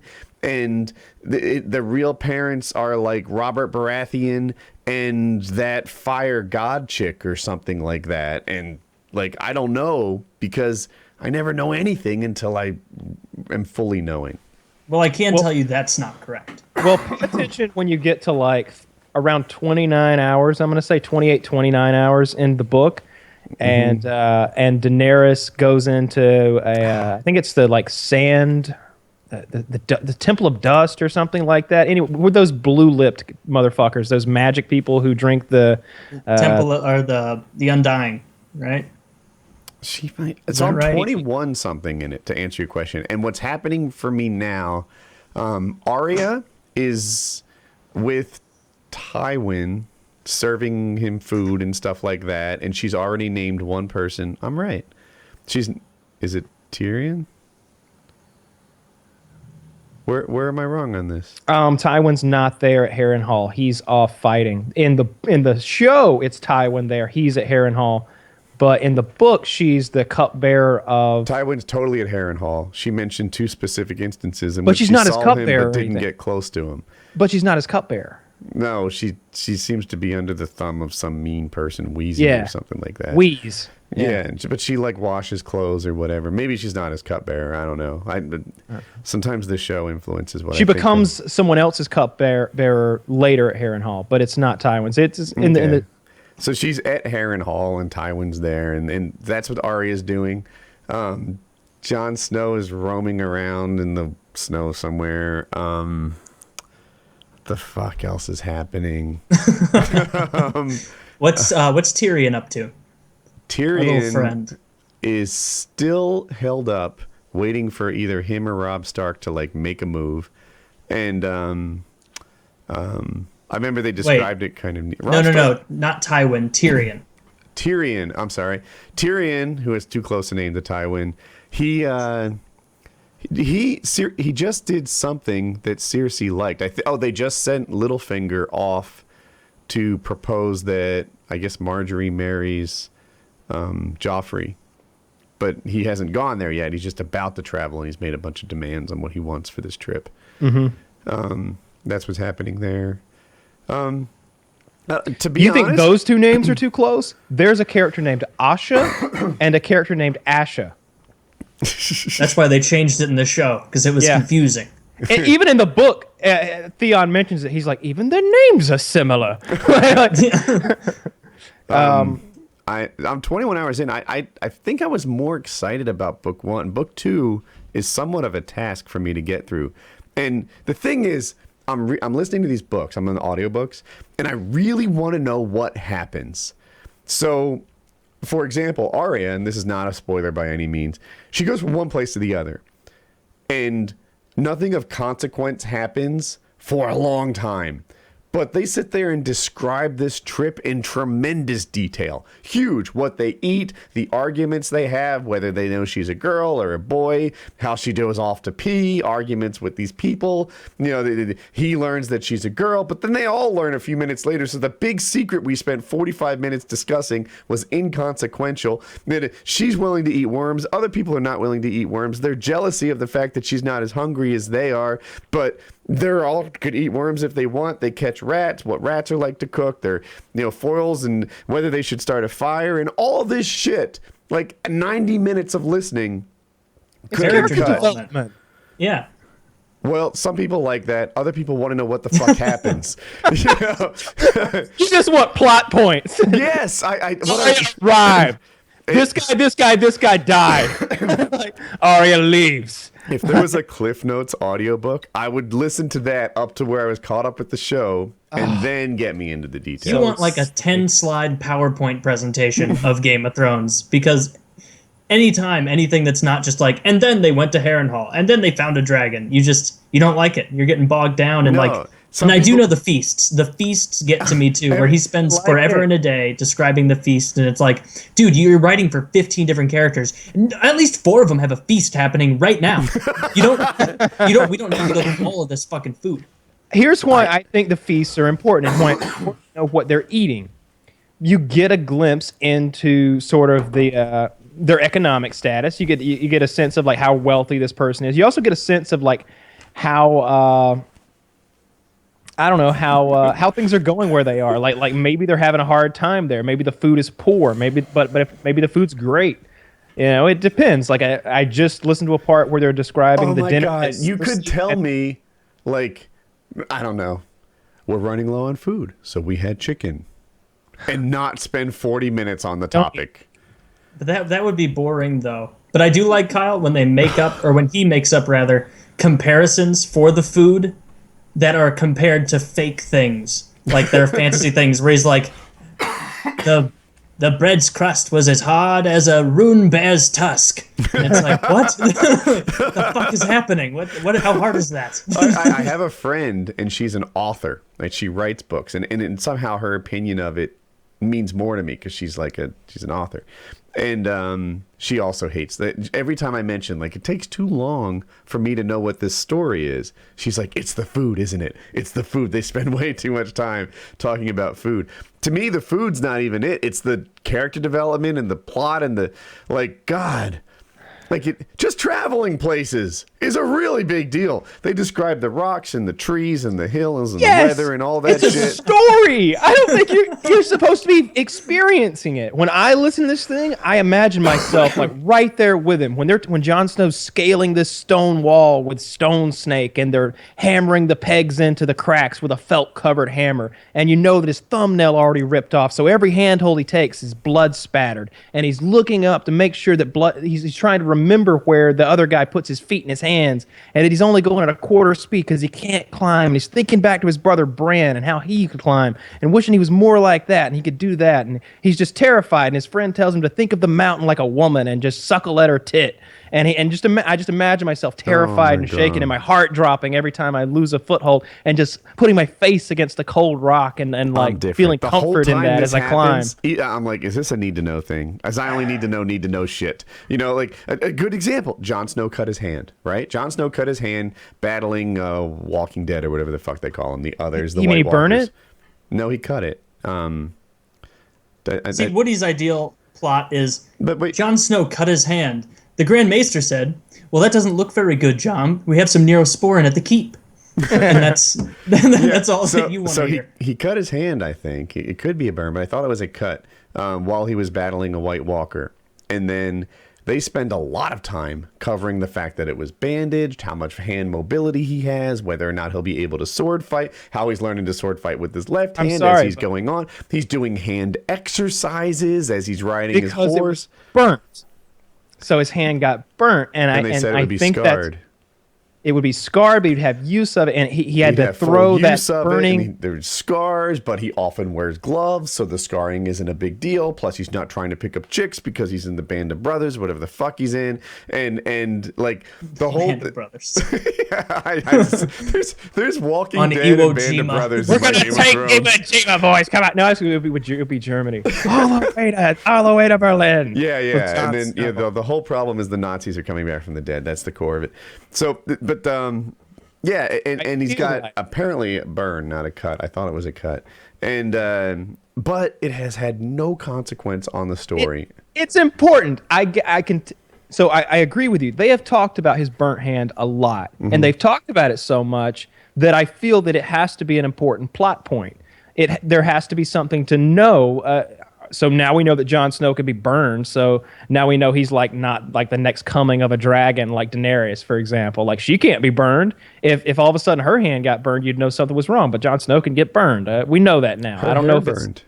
That was different in the show. In the show, she she came out just like as a beautiful naked chick, right? In the book, she has like no eyebrows, no hair. One would assume no pubes. They didn't cover that.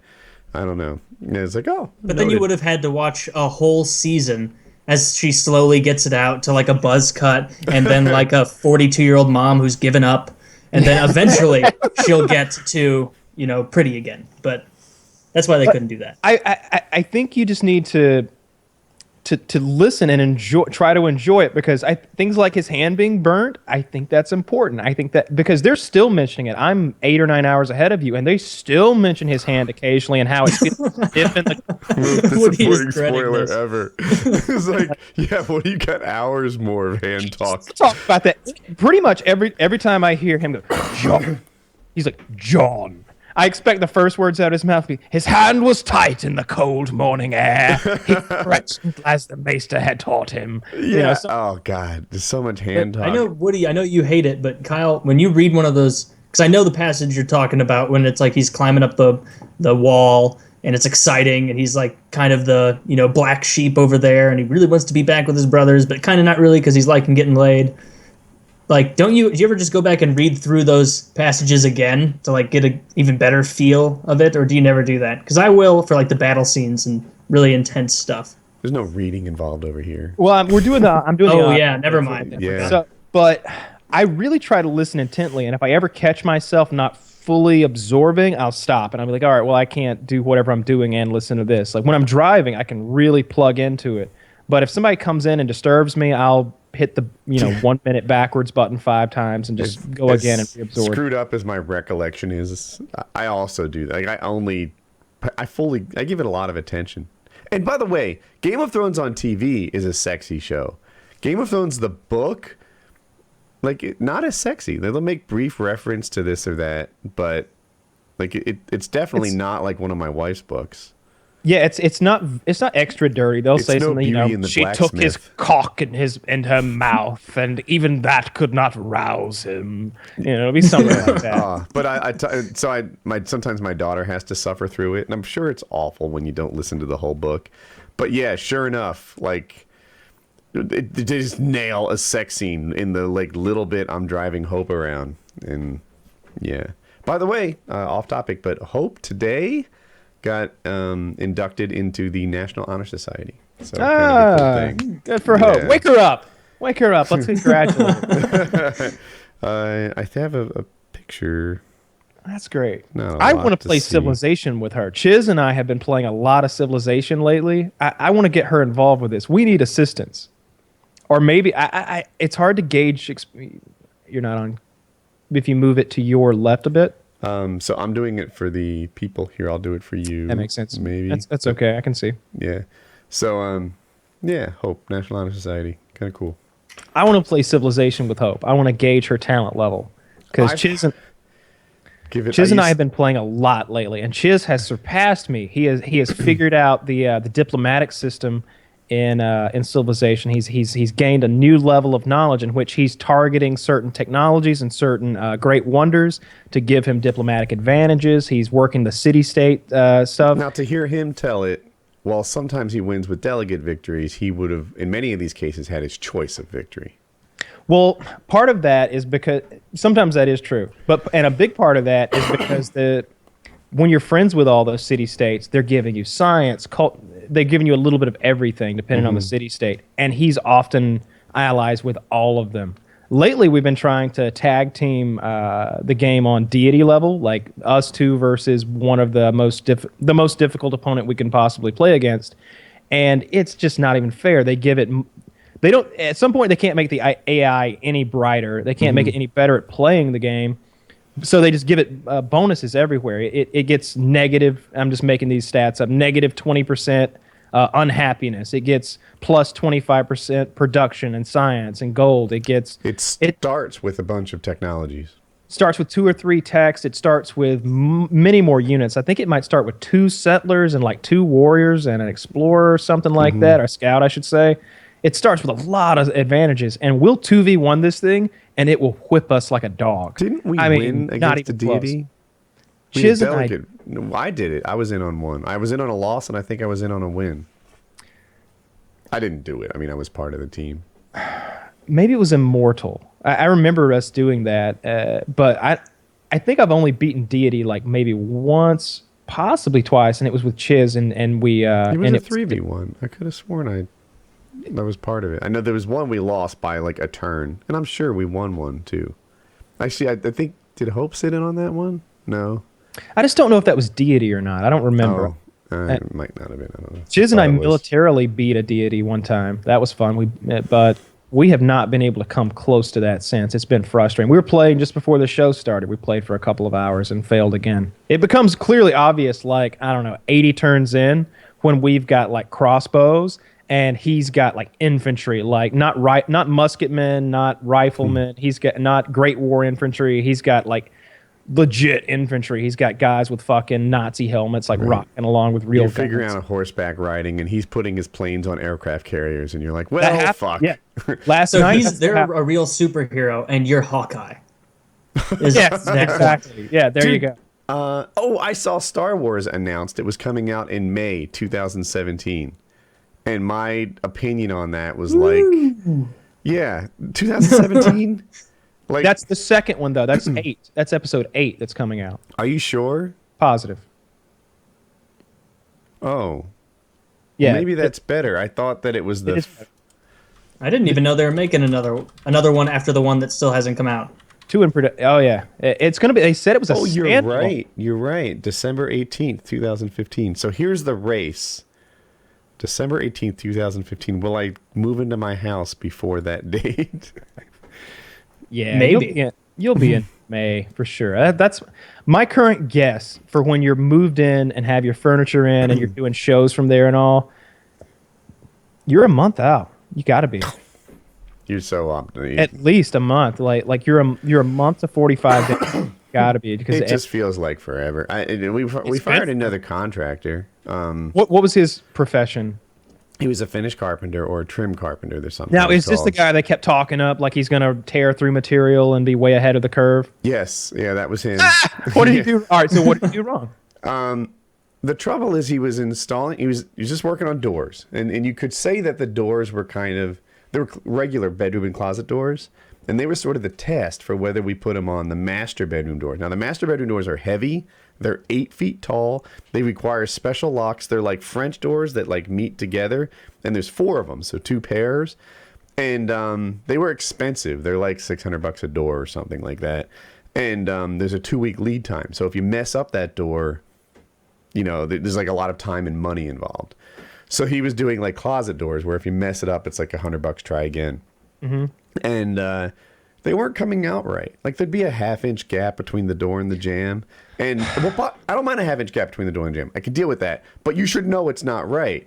Just be like, I gotta try again, Woody. Sorry. Dude, I take 2 tries on lots of things. I get that. People aren't perfect. It's cool. I've done doors, and I'm not that good at it. I know that it's hard. But for him to like present it to me and be like, good enough?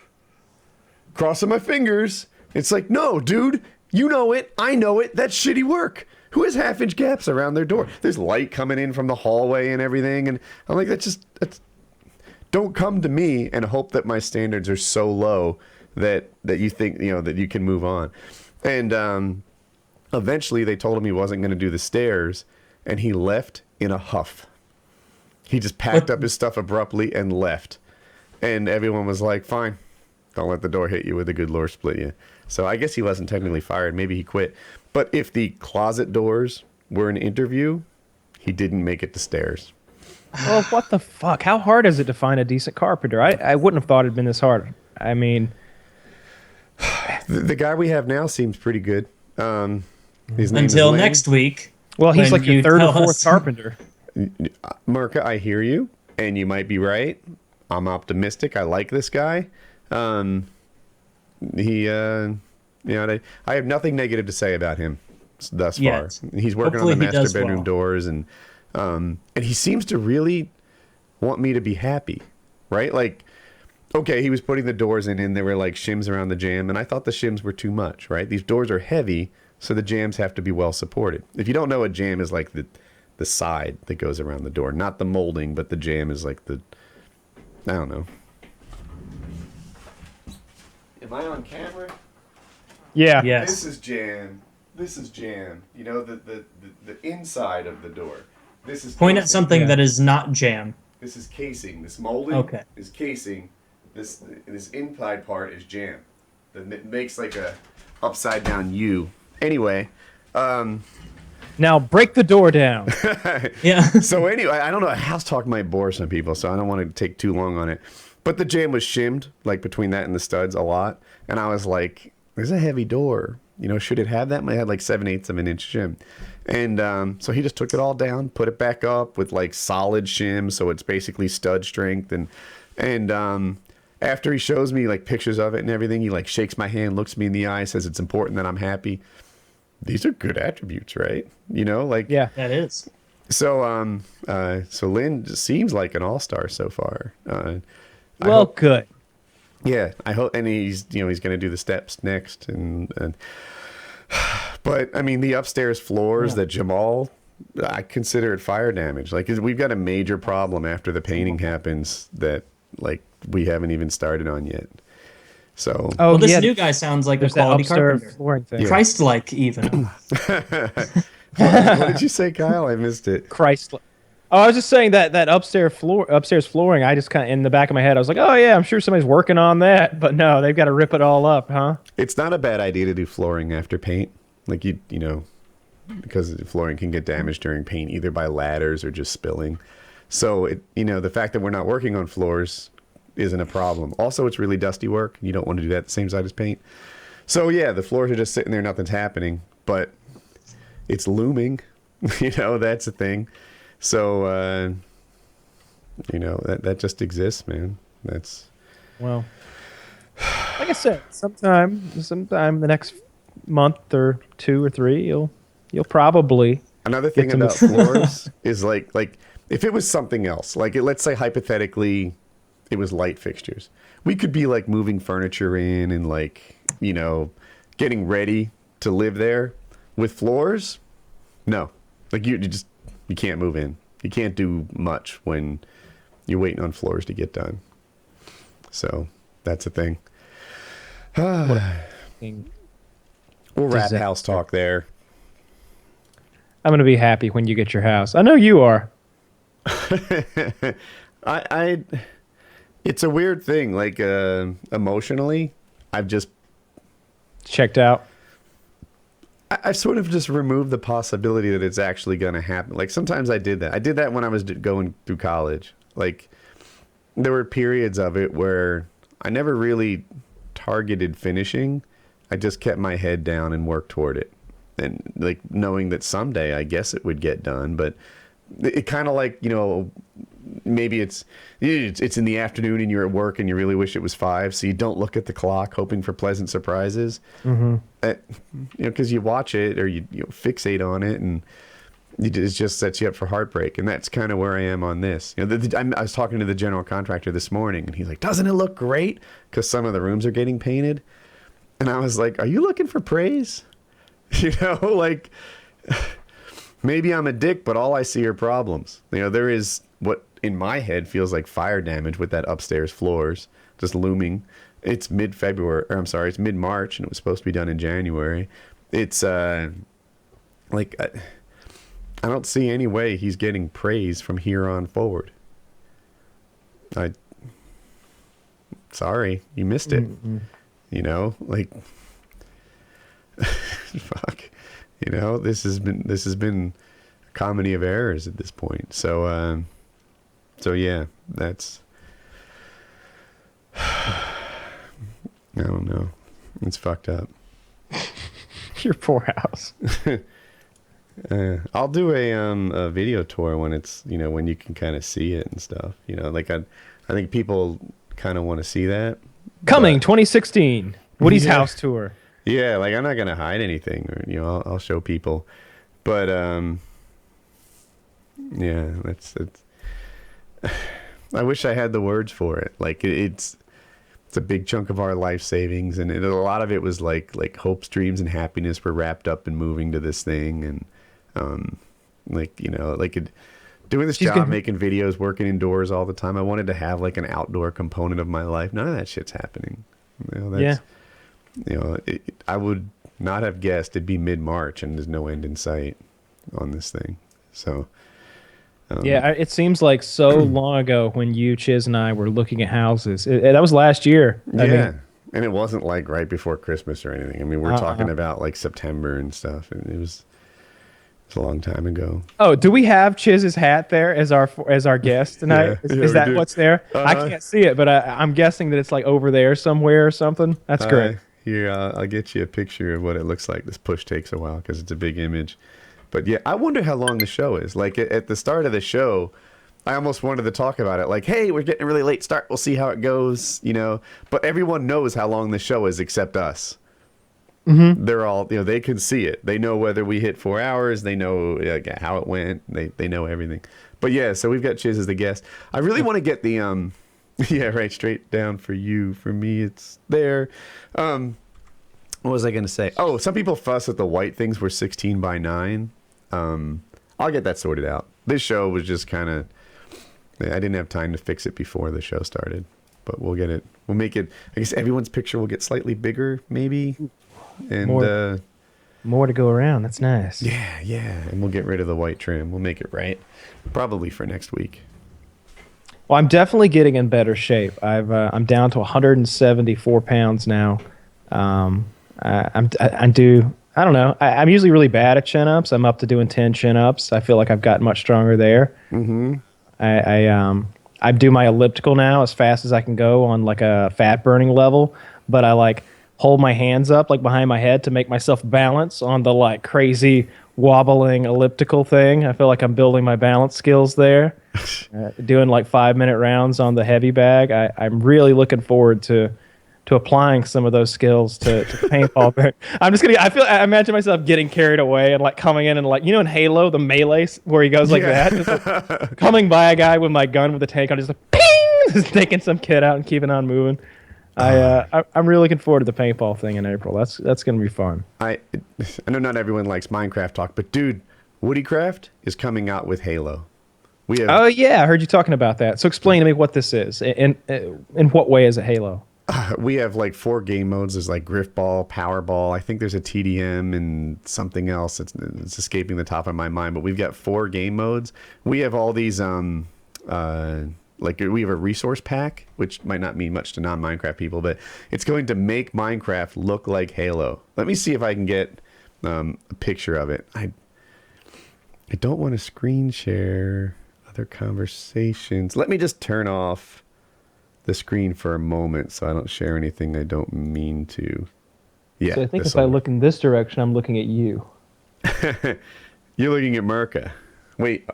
Oh, No. I think you are. Let me see. I'll have to put your screen back on. Merca's down there, and Lefty's down there. And so look in that you're direction over again? there. Yeah, you are looking at me. You are. yeah. All right. So let me find... Shucks. All right. So I have to go to the website. Woodycraft. Look for my recent posts. I think this is cool, and it's worth the wait for this. Server discussion. Coming soon. Is that an Always Sunny poster back there, or what is that?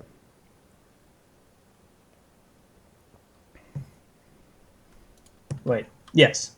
It's an Always Sunny poster. Have you seen the latest episode? I have not. I haven't seen the latest 3. Oh, you're missing out. The most recent one was very good, I thought. Let's see what you got here. Better than last season? I think it is. So check out what the That's theme pretty type is cool. going to look like. Like we've got a Minecraft Halo thing going on. At the bottom is your inventory. You know how it normally holds like axes and stones and stuff like that. Yeah, We've you got swapped those- out the images for guns and such. Let me Yeah, find. Halo that's stuff. pretty You got the neat. rocket launcher, sniper, the shotgun, the I don't know what that is. Maybe a BR. You got the hammer, the sword, the grenades. I have a second spoiler. Coming. Is that a reticle I'm seeing in the center of Master Chief's face? Yes, it is. Cool. This is not the greatest one, but I'll show this. If you How go- is the... sorry if you just talked about this. How's the server doing, by the way? You haven't talked about it in a bit. Good. It's one of the top servers in the world. It's just yeah. I don't know how else to say it, but it's super strong. I don't know how.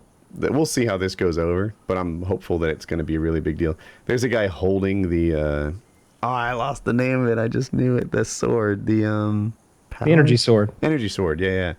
He's holding the energy sword, and you can see there's the reticle in the middle and there's stuff there. Mm-hmm. It should be pretty badass. I wonder if I shared any more pictures yet. Well, that's pretty cool. Yeah, it should be super cool. Oh, there's Halo was so much fun back in the day. I didn't play a lot of Halo. I played it like after its prime. Halo 2 was great. That's when I first started. I really loved Halo 2. I was always trying to master my BXR and my quad shot and all that stuff after watching montages online. But When you were playing with the claw, trying that out. I got hated into that. it. I guess Halo like OCD. What was it called? OCHD or Halo 3 came out again with like ODST? ODST, yeah. So I got Halo ODST, and that came with like the whole history of resource packs or map downloads or whatever. And that's when I first started playing Halo. So that's past its prime, right? And then I played Halo Reach a little bit. People kind of got into it. People were excited about Halo Reach, even though it didn't have a long life cycle. And that's when, I guess at Halo Reach, with more people to play with, that like YouTubers and such, that was learning, like, 4 to the body, 1 to the head, how that works, the strikes, and just Halo's different than COD, right? In that, like, you don't want to chase. Evading is really important. In COD, it's all about first shot. In Halo, it's all about like accurately shooting while having an unpredictable strafe. And I was just getting like Halo lessons from everybody, but I never became anybody great or anybody. I think at my best, I was probably average. I think I was a level 35 in a bunch of stuff, maybe a level 40 in some stuff, something like that. Mm-hmm. But it's so long ago, I barely even remember those numbers. Those So, are legit numbers. I think that's higher than I ever was. I think I got played it. a lot. I'm sure if I picked it up right now, it'd suck. I'm sure my BR shot is nothing to be Looked at. I was always so terrible with the sniper. I wanted to be so good with it because it seemed like such a cool power weapon. But like if I saw it on the ground, I'd be like, I shouldn't even pick this up. Someone else should have this. Really, like. But you I didn't still wanna, took it, didn't you? Watching competitive Halo was awesome. Like, did you guys? I don't know if you watch as much competitive Halo, but I saw it online and then I saw it in person. I went to these Raleigh MLG events, and yeah, something about competitive Halo was just amazing to watch. Let me find a Halo 2 montage because that's where you see so much skill, at least I think, because they're quad shotting. They're getting their BR to basically shoot fully automatic by doing a button combination that's pretty difficult to do. And they kill people so fast. The shots people would hit were because in COD, having a good shot's important, but anticipating the shot is really important. In Halo, people would be what's the human launcher thing called? The man cannon? Is that what it's called? Mm-hmm. They'd be in the man cannon, like shooting each other accurately. And I saw stuff like that, and I was just like, wow, these people are at a level that's different than me. And I know the aim assist was pretty, strong in Halo. But just the same, I couldn't do it. I had a friend I played with, Wayne Chang, and he was one of those good players. He would change the course of a game. Here you go. This is perfect. This is Walshy playing. I know the name. You may have to mute it. It's going to have music. You didn't link it. There we go. Is it an old montage? Yeah. I'm queued up at 0. Oh, all right. Let me put it on the main screen. I am as well. I need to center it. Since it's an old montage, what's the over-under that it has that 1, nothing wrong with me. 2, nothing wrong with me. I love that. Song. Those are Grizz montages. Is that does he at some point say, let the bodies hit the floor? Yeah. Let the bodies hit the floor. All right, ready, set, play. So I have the audio off. Oh, do you remember when intros were like a thing? Skip to 25 seconds in because it's all just bad moonwalking till then. I can't because we're synced. Unless you've done it already. Look at this. I can just imagine. This is pretty cool to watch. I'm okay. I'm okay watching it. Is there an HD? Is this even that good anymore? This doesn't look that impressive. Or maybe I just haven't paid attention. Yeah, that was pretty cool. I'm seeing a lot of one-person kill This streaks. is Halo 3. God damn it. Yeah. Sorry. I meant to get like, look at me get a kill. Cut. Look at me get another kill. Cut. I need to, like, he's got a sniper in some of these, right? Get 3 headshots in a row. That's a montage. You're Walshy, for Christ's sakes. Have some pride. Here you go. Here's his Halo 2 montage. I apologize. 2009 Walshy. I don't think anyone was as good at 3 as they were at 2. He's head and shoulders better than everybody else in this game. Okay, I'm queued up at 0. 3, 2, 1, play. Oh, I didn't hit play. Sorry, I just clicked the video. I thought it would play. Back at 0? Yes. 3, 2, sure. 1, play. All right, now let's watch a couple minutes of intro. 5 seconds. It's 2006. Almost not black.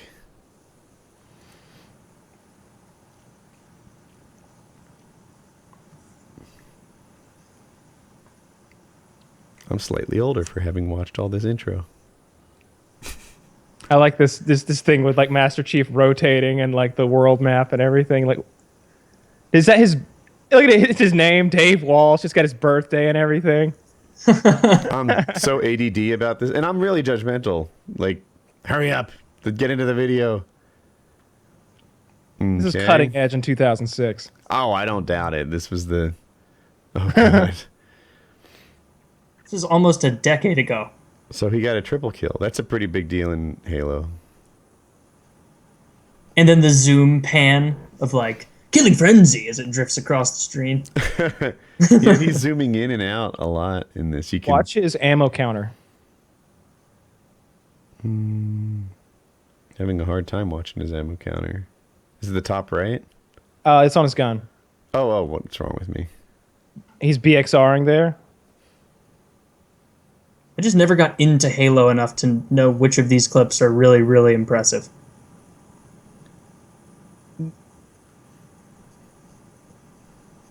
Because like most Call of Duty, like these aren't competitive clips, are they? I don't know. That would be Probably impressive not. if they No, were. probably not. But like most COD montages, it's just Well, it's fucking around and getting your ass handed to you until you it's happen upon a skill-based. group of blind kids. Well, it's skill based in Halo. That's true too. So if Walshy's playing with them, these guys. I mean, you see that guy strafing. Yeah, that's true. And these guys aren't just standing at the top of a tower and spinning off of it, ruining everybody else's game. Oh, there you go. There's a quad shot. The gun just seemed to go fully automatic there for a moment. I'm having a hard time following what's happening in this. It might be the 360p.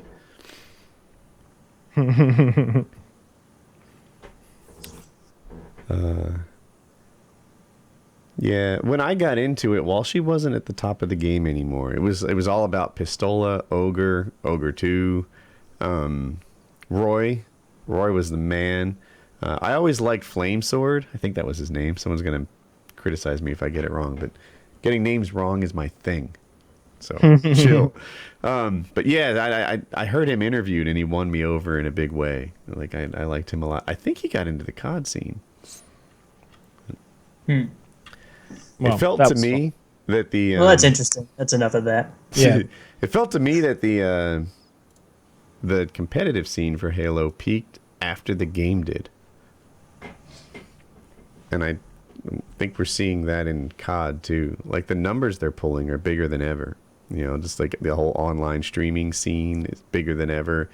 The numbers that competitive pulls, I think they're still growing, bigger than ever. But Advanced Warfare is definitely not breaking sales records. I don't know if it passed Ghost or not. I was watching a Wing stream lately, and in there's a fair amount of people in the chat that seem to agree Advanced Warfare was worse than Ghost. And I don't know. I haven't played it enough to know. I enjoyed it somewhat, but Ghost kind of sucked. yeah, Ghost- I didn't care for Ghost. I didn't care for Ghost at all. I didn't even prestige in Ghost. I didn't even make it a whole. I didn't finish my 0th prestige. I disliked it so much. It was. I had strong feelings about it. It just doesn't capture me the way it used to. I can't kill hours worth of time playing that game. It was the camaraderie. I think we all agree that was at least 50-60% of it that made me love the game to begin with. And now I kind of find that with Civilization. I really enjoy just chilling out and playing Civilization because those games can go as long as you want them to go. Yeah. You know, it's Sometimes people put too much emphasis on the people and the experience they had of the first time. Like we had a kit PvP experience on Woodycraft, and it was our first effort at it. It was way too pay to win. Like there's this balance between making your investment worthwhile and becoming pay to win. and becoming too pay to win. Yeah. And this one, basically, it was literally linear. Every single rank got a better kit than the one before it. And it in my head was not a well-designed game mode. But we still had people screaming to bring it back. Bring it back, bring it back. That was the best ever. That was the coolest. No one had a better. I'm like, dude, that was totally pay to win. It was literally the more you spent, the better your equipment was. No, it wasn't. You could just kill someone with great equipment and use it, then use theirs. It's still pay to win. You can't convince me it's not. And since then we've gotten much more subtle, and I don't know. Our kit PvP is much more fair than it used to be, but it's really the experience they had, the fact that like the friends that they were friends with back then, doing this stuff for the first time, building their skills, and that's why I think people like Modern Warfare 2 so much. Modern Warfare 2 in my heart is the worst. It was awful. It was terribly bad. The noob tubes, Let's not even list bugs. it. It hurts too much. That game was 5 such months shit. worth of game-breaking bugs. The care package glitches, the rust. The javelin glitch. the javelin glitch, like stuff that was The lobbies, all those lobbies you drop in that was nothing but rust, like 18-man rust. Like you want to play. And like there's a Harrier and a bunch of AC-130s up there, and it's pointless to even spawn. Yeah. Yeah. And, fully automatic noob tubes. That was a thing I saw a lot in Modern Warfare 2, where they just. I'm not talking about, one-man army. I'm talking about fully auto everyone's using noob tubes. You know, it was a very, very broken game, but people loved it. And I think they loved it because they were getting into the COD series, and it was a new thing for them. And, you know, that was that. The best thing in Modern Warfare 2 is when you did happen upon a lobby of, like, the, you know, oh, we're not going to do the one-man army noob tubes. We're playing for keeps. We're playing for real. Nobody better do that. And then I take out one-man army noob tubes. And that was so much fun. Because every time you went into a game you wanted to play for real, you'd just be livid at, like, oh, these assholes. These little... Oh, Jesus! Like, you'd be so mad at them. But then when you did it, it was just like, oh, they're raging so hard. They're so angry. I never did that. I never. Oh, I thought it was so much fun. That guy. I had a kit for that. I definitely did. I think, you know, I had all the classes, however many, 10 classes or something like that, maybe more. I had as many as you could get. And of course, I had my ACR with a grenade launcher, one-man army, and commando. You know, just in case if they want to play like that, I'll play like that. I had sit on the roof like in a terminal and just ruin people from that bookstore.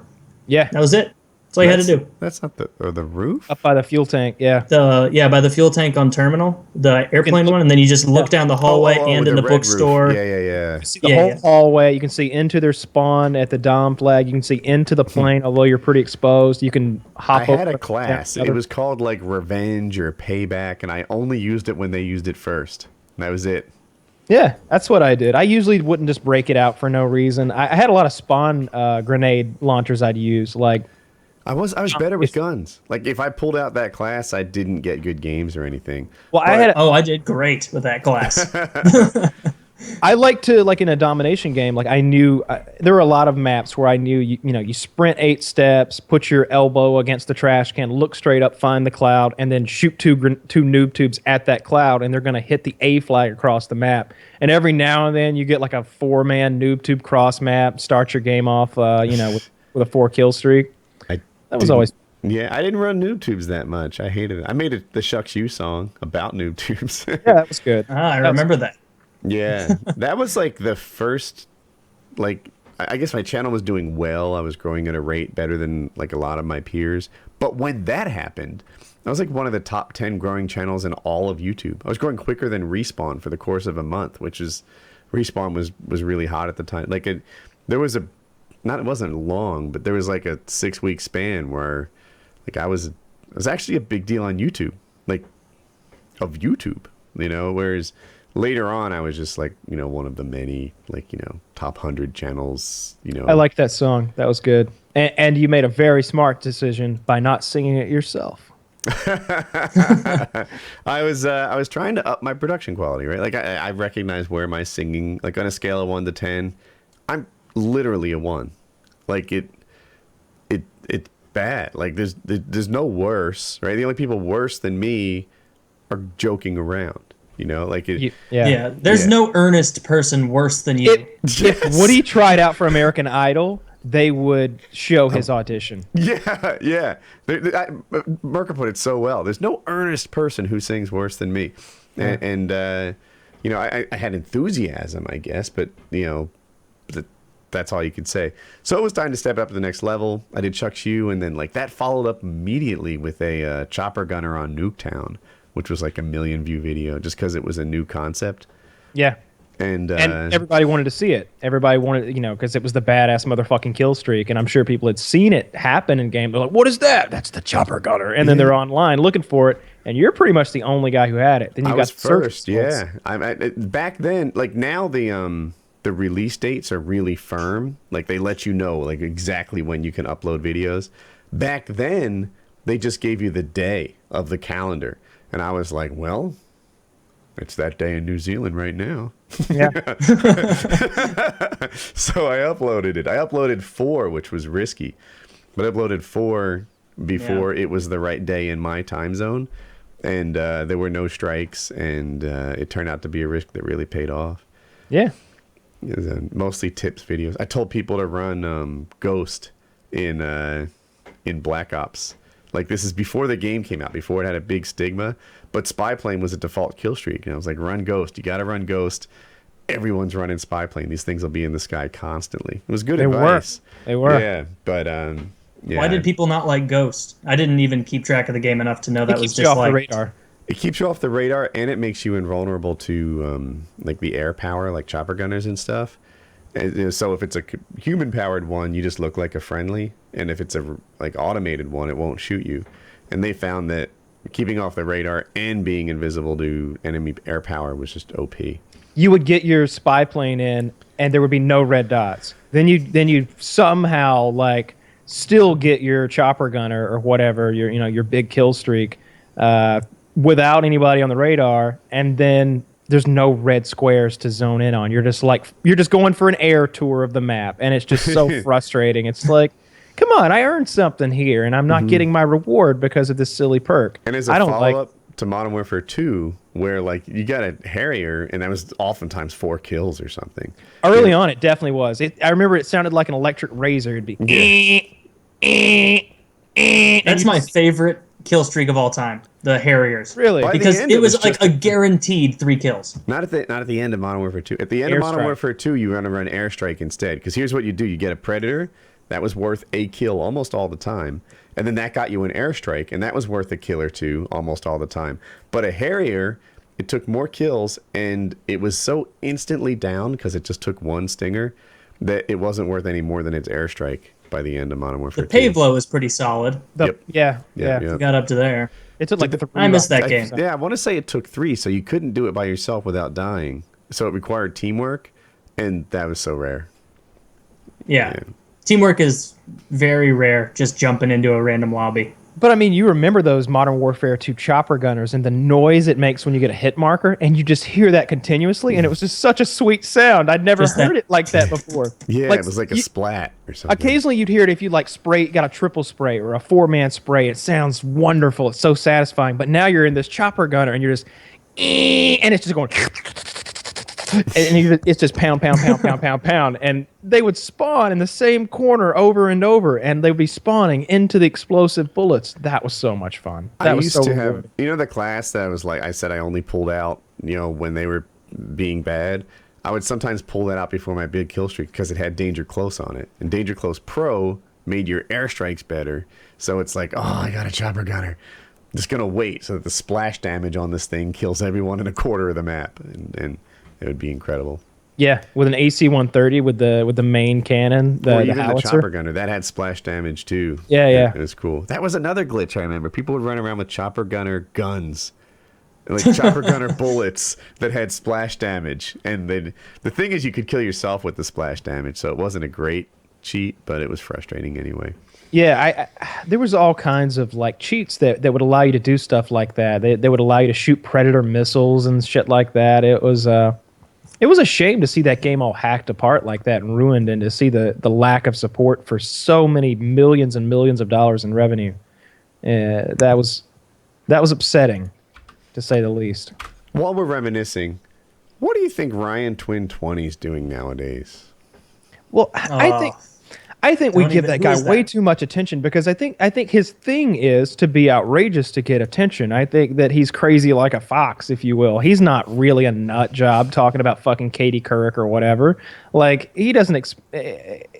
I doubt he says that stuff to his friends in real life. I think he's just like, yeah, I do this character on the internet called Ryan 2020 or whatever, and yeah, they think I'm insane. Look at this stuff I do. I don't think he's that goofy. Can you give me a quick rundown, like an example of what he does or something? I think Kyle's wrong, but here, to run it down, years ago, he did this thing where he said, come call me. And the spiel went something like, I don't care if you're black, white, gay, whatever, just call me if you need someone to talk to. I'll answer. I'll talk to you. That's my thing. And I learned about that, so we called him on the show. That's all I knew of him. He was this like nice guy who talked to people. So we called him on the show and started talking to him for a while. And he started getting like really racist, really homophobic. He sleeps with his cousin, which, to be honest, I don't really care. But it was just, like, added on to all the other crazy stuff that he did. And he's like, did I say racist? That was a big deal. He was like, he just hated everything. And then the lies he told, he said he was a millionaire or multi-millionaire, yet he was homeless, and things that just didn't add up right. And basically, in his first go around on the internet, he did this thing. He got kind of well known, and then because they all like knew him, like he outed himself as like a racist dickbag. He went homeless for years, and then he came on our show as like his comeback. Like it just worked out that way. He was coming back. I discovered him. He came on our show and he outed himself as a racist dickbag again. So, he went in hiding, but he didn't go in hiding. He started like threatening me. He'd make these videos where he'd just like breathe deeply into the camera. Like, and I'm writing like "Call Me Maybe" parodies in response. Like I don't give a fuck about this not threatening guy. And he didn't ask me anything, and he got so much hate on it. This is 2 months ago that he ended up deleting it and stuff like that.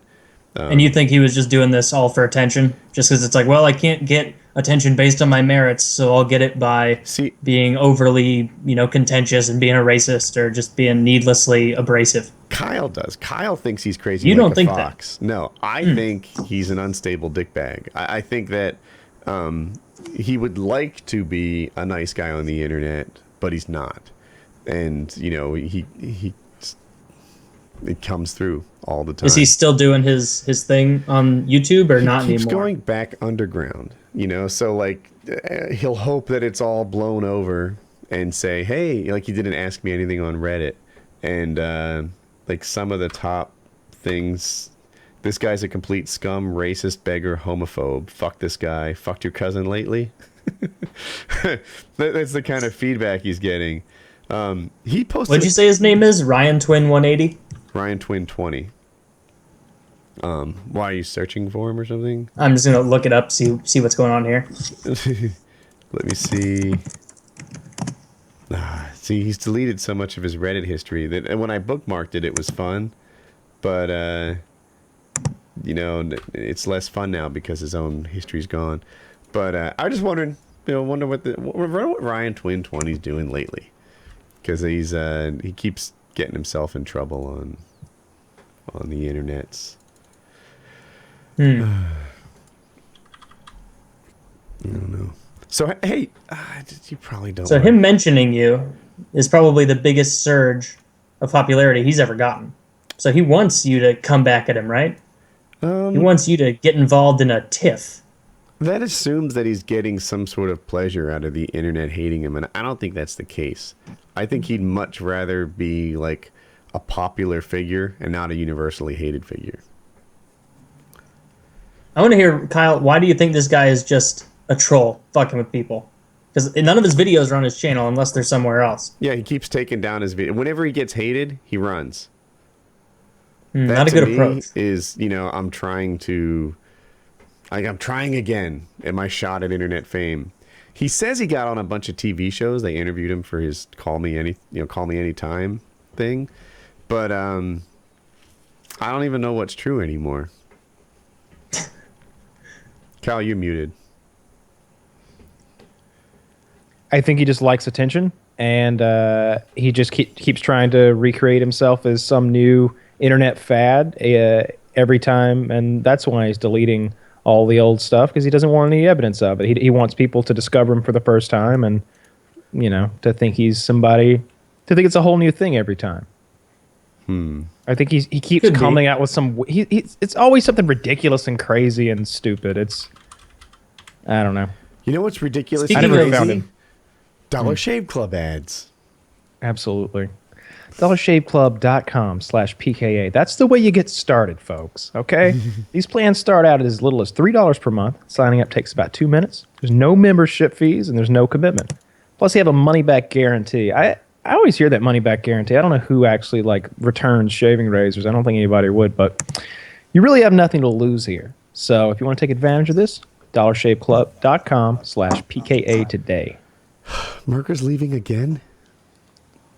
I had to pee and get more coffee. It is really hard to I was like, all right, I've got a new topic. We're going to do this. Oh, well, I guess we'll make the new topic 4 minutes from now when he gets back. I'm sure he's making a quick stop over there to none of you guys take his medication. With Iron Bladder Woody. Well, that wasn't very long. What am I complaining about? You don't drink that much, though. Needed another energy drink. I killed a gamma while I was on the show. That counts for something. All right, are you guys ready? This is a Would You Rather. Ooh. Would you rather start your life over while retaining all the knowledge and skills you have from now on, or have $1 million to spend every year but not earn more than that? So you get $1 million a year as you're spending money, or start your life over with all the knowledge and skills. Start it over. Yeah, you can make a lot more if you start it over, even just by remembering shit that's happened. Like, remember who wins a few Super Bowls. Go Marty McFly on it. Yeah. It does A couple Super Bowls, couple ideas. Oh, who's this Apple or Macintosh? You know, maybe they're worthwhile. Oh, are you crazy? IBM's going to trounce them. Oh, yeah? Fuck yourself. I'm going to be a billionaire. Yeah. It would take a while, though. $1 million every year. Yeah. Oh, but it says not able to gain any more money than that. $1 million a year. No, but that was for the $1 million one. $1 million a year is do you pretty well. Yeah, but you could do much better, and you could right any wrongs that you feel might be in your life. You know, you're like, damn, I really should have asked Susie out to the prom. I could have taken Susie, because you like, you know, maybe you talk to Susie 3 years later, and she's like, you really should have asked me to prom. I'd have fucked you crazy. Yeah. And you're just like, you would be such hey there, hot shit Susie. if you could go back. If you could go Big back time. and relive that and know exactly that everybody else was thinking the same way as you at that age, and you have some kind of perspective on them. Imagine the way you interact with children now. You kind of know where you're like, hey, how's it going? Really? Yeah, and you kind of like you already know what the responses are going to be. How you doing? Well, I'm not saying you fuck any children or anything, Woody. But you're a child too, right? More like, you know, you build better, stronger social ties. You have more friends growing up. Maybe, you know, you end up with a better. Would you even enjoy your whole childhood, or would you be unable to enjoy a child like Doogie Howser? What are you talking about? Well, right? It was Doogie Howser didn't really have any age-appropriate friends. Yeah, but I'm maybe not a literal Doogie Howser. I really don't want that many age-appropriate. Clearly not a literal Doogie Howser. If you're in kindergarten with the spirit of current Kyle, you're gonna be like, all these kids are so stupid. I'd skip through all that. They literally need help getting into the car at carpool. Well, you couldn't skip. You have to go through it. That should be a stipulation. Adults would treat you like a child, and it would suck. No, they wouldn't. After one conversation with me, they wouldn't. I swear they would. I swear, like your mom would respect you when it was convenient to her, right? Exactly. You know? Watch Benjamin Button. They know that he's old as shit, and they treat him like a child because he looks that way. That's how it would be. I feel like I'd take some sort of a placement exam, skip right to like the 10th grade or something. I don't know, whatever. Yeah, but then you're going up against all the things you just said. Where like, oh, why don't I take Susie Q to prom? I don't know, maybe because you're 4 and she's 18. Well, and you're just some weird, smarmy toddler that nobody wants to hang out with because, God, this guy's got like the mind of a 30-year-old. No, I feel like it would be a little weird for like your first, I don't know, 14 years or so. It would be you establishing yourself as the genius child who has the mind of a 30-year-old. But I have a distinct memory when I was 12 years old, right? I was not the most popular kid in school, but like the 5 most popular guys, these are guys, they were skipping and singing some jingle that was on TV all the time, like an advertisement song. And they skipped and they blasted open the doors and they continued skipping in the building. The me of 12 was like, oh, I wish I was in that clique. The me of now has no desire to talk to those people. You're singing TV commercials? Fuck you. You were so uninteresting to me. That's maybe you didn't want to be cool. Maybe 12-year-old you can hook it up with like a 15, 16-year-old chick. There's nothing wrong with that. I think Merca nails it. Amongst the people that I would be interested in, that like curiously old soul 16-year-old, she would nothing to do with 13-year-old. I mean, I think you're not giving yourself credit for how manipulative you could be when you want to get laid. Dude, I hit puberty at 16, and 12-year-old me had nothing to offer. Oh, well... Sucks. Well, shit, I hit puberty at like 12 or 13 or something like that. 12 or 13-year-old me wanted some titties. I was one of the I wanted titties. I just had no ability to score. I was one of the biggest kids in 4th grade and one of the smallest kids in 6th grade. Fuck me. So what would you... Kyle, you're going with relive your life. I'm going to say relive your life, even though I would be worried, like... Because part of how my understanding of it is that you wouldn't get to pop out of the womb and be like, hey, y'all... Let me tell you all the things I know. Like, I thought you'd have to suffer through being, like only having the speech capabilities of a 5-year-old. Nope. But I think you knowing still all that regain shit. your motor skills, right? I think your first year, you're probably learning to walk, learning to do all these things. You might be a quick learner. Maybe you walk at 6 months, faster than most kids.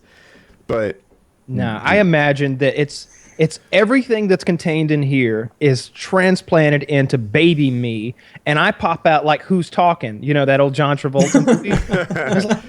What the fuck's going on here? Ew! God, Mom, that was rough, huh? You weren't exaggerating when I was growing up. Jesus. You told me that story 15 times, but when I really think of, oh, God, and everybody's just like, holy shit, demon I want baby! you to be fully cognizant and like scared and horrified while in the womb. Right? Like the moment of conception, you have 9 years of sensory deprivation. It'd be terrible. When I was being born, the umbilical cord was wrapped around my neck, so I was sort of stillborn. I was born and I wasn't breathing. My heart was beating, I suppose, but I wasn't breathing. And I was all blue. So I'd be like in the womb, like, I know it's coming. Or maybe I'd just like unwrap the fucking thing. Yeah, like, right. You just handle that shit yourself. Tighten there to channel my way out. I don't know how that would work, but I would definitely want to start over for feel all like of the you were obvious drowning reasons. for 9 months. That'd be horrible. You can breathe. You can breathe liquid when you're. I feel like you're drowning. Like Who would want to be cognizant in the womb? It's just knowing black. everything you know in your head. It's just blackness. You go crazy. It'd be like being in a coma. You'd be listening. You could be listening. Yeah. To your dad fucking your mom. Yeah, that'd be good for your. There's a reason that your memories don't develop that early. There's a lot it of doesn't shit. bother you. Trust me. Woody, your mother could be listening right now. I'm sure she is. Mom, I heard you. That would be great. But Woody, are you going with the $1 million or the? I don't know, man. So you get $1 million every year from birth. I would be such a cunt growing up with that. Like like my whole sense of like money and I don't know. I just feel like if I grew up earning $1 million every year, I'd be a dick. I probably don't think so. I wonder if I'm a dick now. Like, A little. I'm a little, right? Like, so here's the thing. I value people on how they treat people below them. Below them is not the term I want to use, but go with it, right? Like how they treat waiters and service staff and stuff like that. Inferiors. Yeah, there you go. That's what I meant to say, right? So because of that, I kind of go out of my way to like I tip well because I can. I'm nice, etc. Having said that, I don't suffer fools well at all. Today I was calling Time Warner, so I got my first bill at the new house for my cable, and it had the cable modem charge on there, but I bought my own cable modem, so I had to call them and have it fixed. Anyway. Something about customer support people will often take like 3 or 4 minutes to say goodbye. There's this like, all right, so I've just removed the $17.04 charge from your thing, and I've removed the reoccurring charge from here, so you're all set up. Can I interest you in any other packages? Are you this? Are you that? And it's literally going on for like a minute and a half before it's like, and I'm like, can I let you go? Like, can we stop here? I have no. I've Now, noticed that. customer service people don't deserve anything from us. They get the worst from me. I've literally screamed and called them a cunt on the phone before. I don't like customer service people in the way.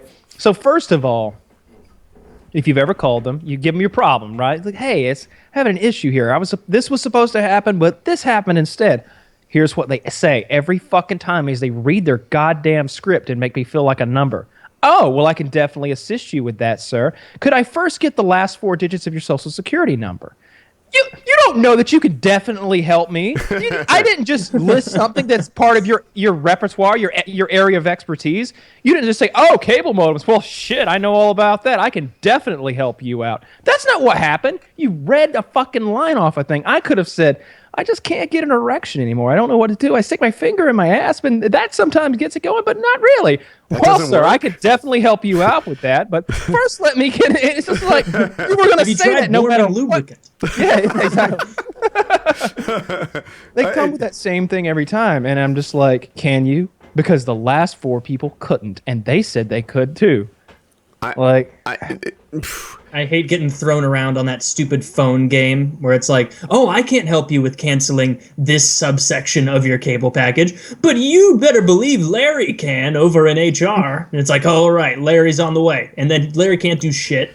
Then you get sent back to Stephanie, and she asks, Or this happens, like, I'll work with the first person, I'll suffer with them, and all they know how to do is, like, reboot cable modems. Okay, fine. Then I go to the next person, and I suffer through them, and they know a little more, but they're not solving my problem, and they know less than me. And then they transfer me to the third person, but the call ends there, and I never get to the third person. So now I have to call back again.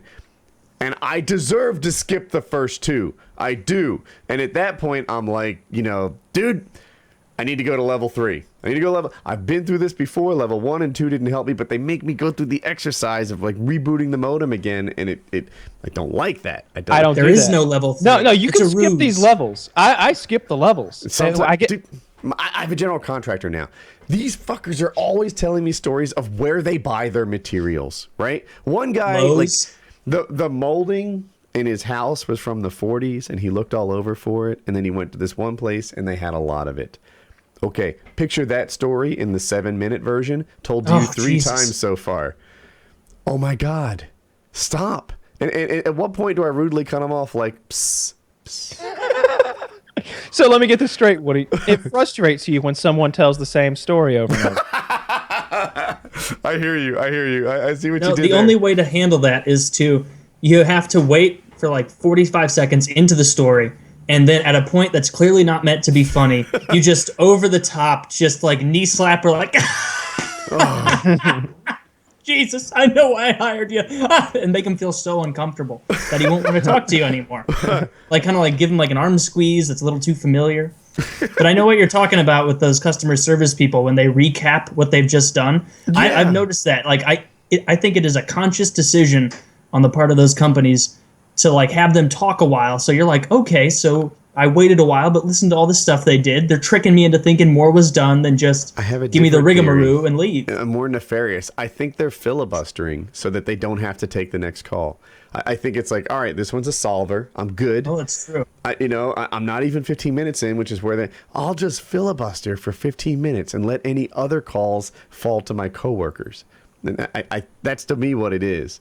And I never get considered angry. that. That's probably right. I get angry with those people really quickly, probably more quickly than I should. But like recently, my debit card wouldn't work. I don't even remember where it was, but it just wouldn't work. It was denied, and it's just happened a few other times where like they just turn it off, like because of suspicious charges. So I call them and I'm like, "What were the suspicious charges?" And it's not my bank; it's the card company or something like that, or some higher up at the bank that's not part of the local branch. They're part of like whatever, like all the branches. They handle these calls.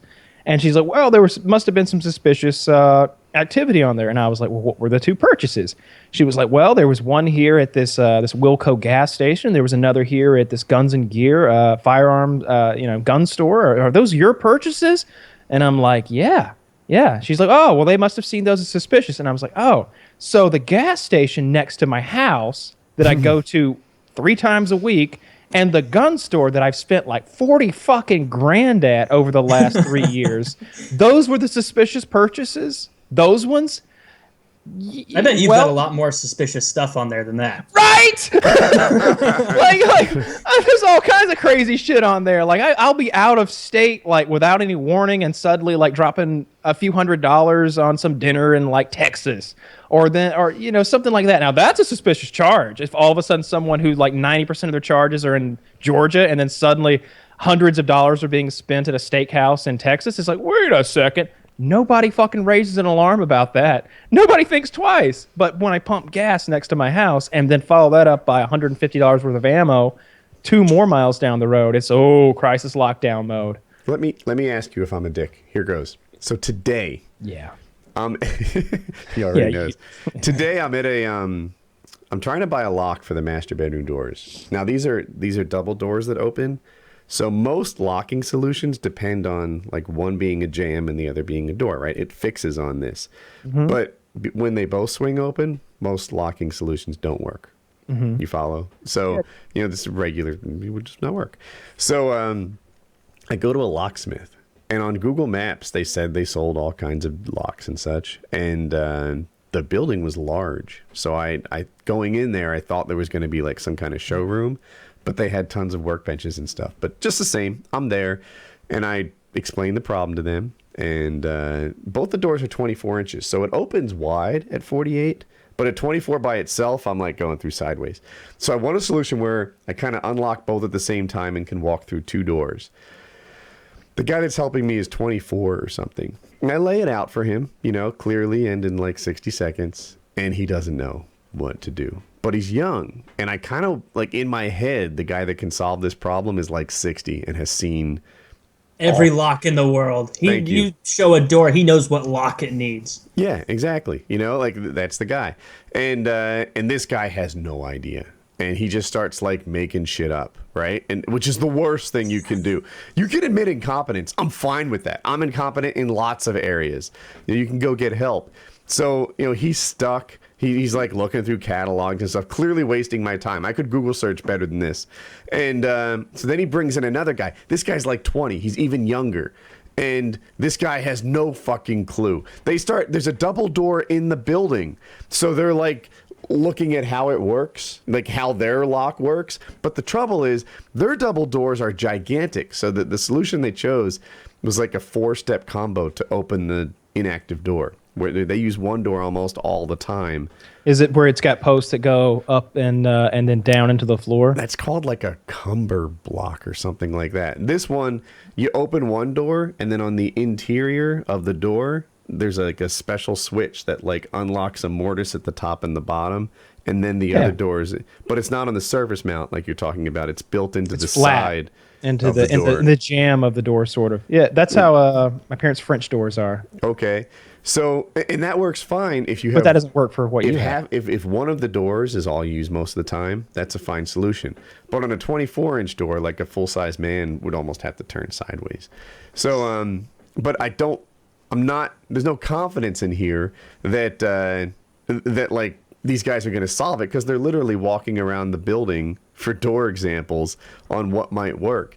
And then they bring another guy in, and I swear he looks 16 years old. And again, and I even said, like, are there any like grown-ups that work here that maybe have seen more locks? And they just kept getting younger. And I left, and Jackie's like, he's like, anyone would have been frustrated there, but you don't suffer fools, like, ever.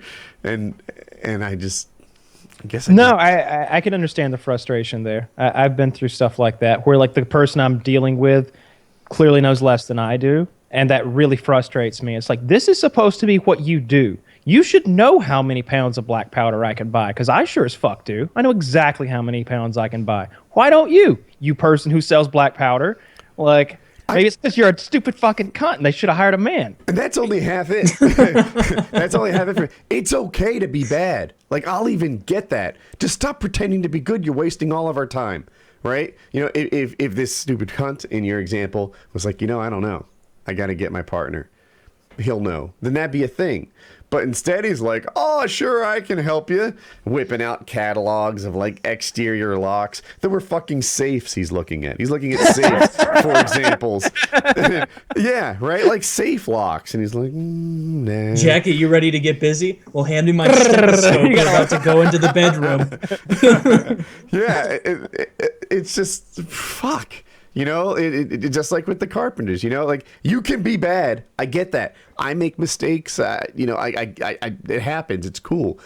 Just don't sit there and pretend it's all cool. You didn't actually call them. You didn't say, like, I need a grown up here for real, did you? I think I actually used the word grown up. Because if you actually use the word grown up, then that is dickish. Well, they were really incompetent. I think I've been like, is there someone like this maybe older, with some more experience? I might have maybe said older. Something like this, like, because you don't know what the fuck you're talking about. I might have said older, or that isn't a kid or something. Like, it was a little dickish. Did you bend over and put your hands on your knees and go, I'm going to need to talk to somebody a little older? Like, just do that. I wish I had. I got smacked. Yeah, I have a lock problem, and it's making me sad. But dude, so we ended up going to a hardware store, and another guy.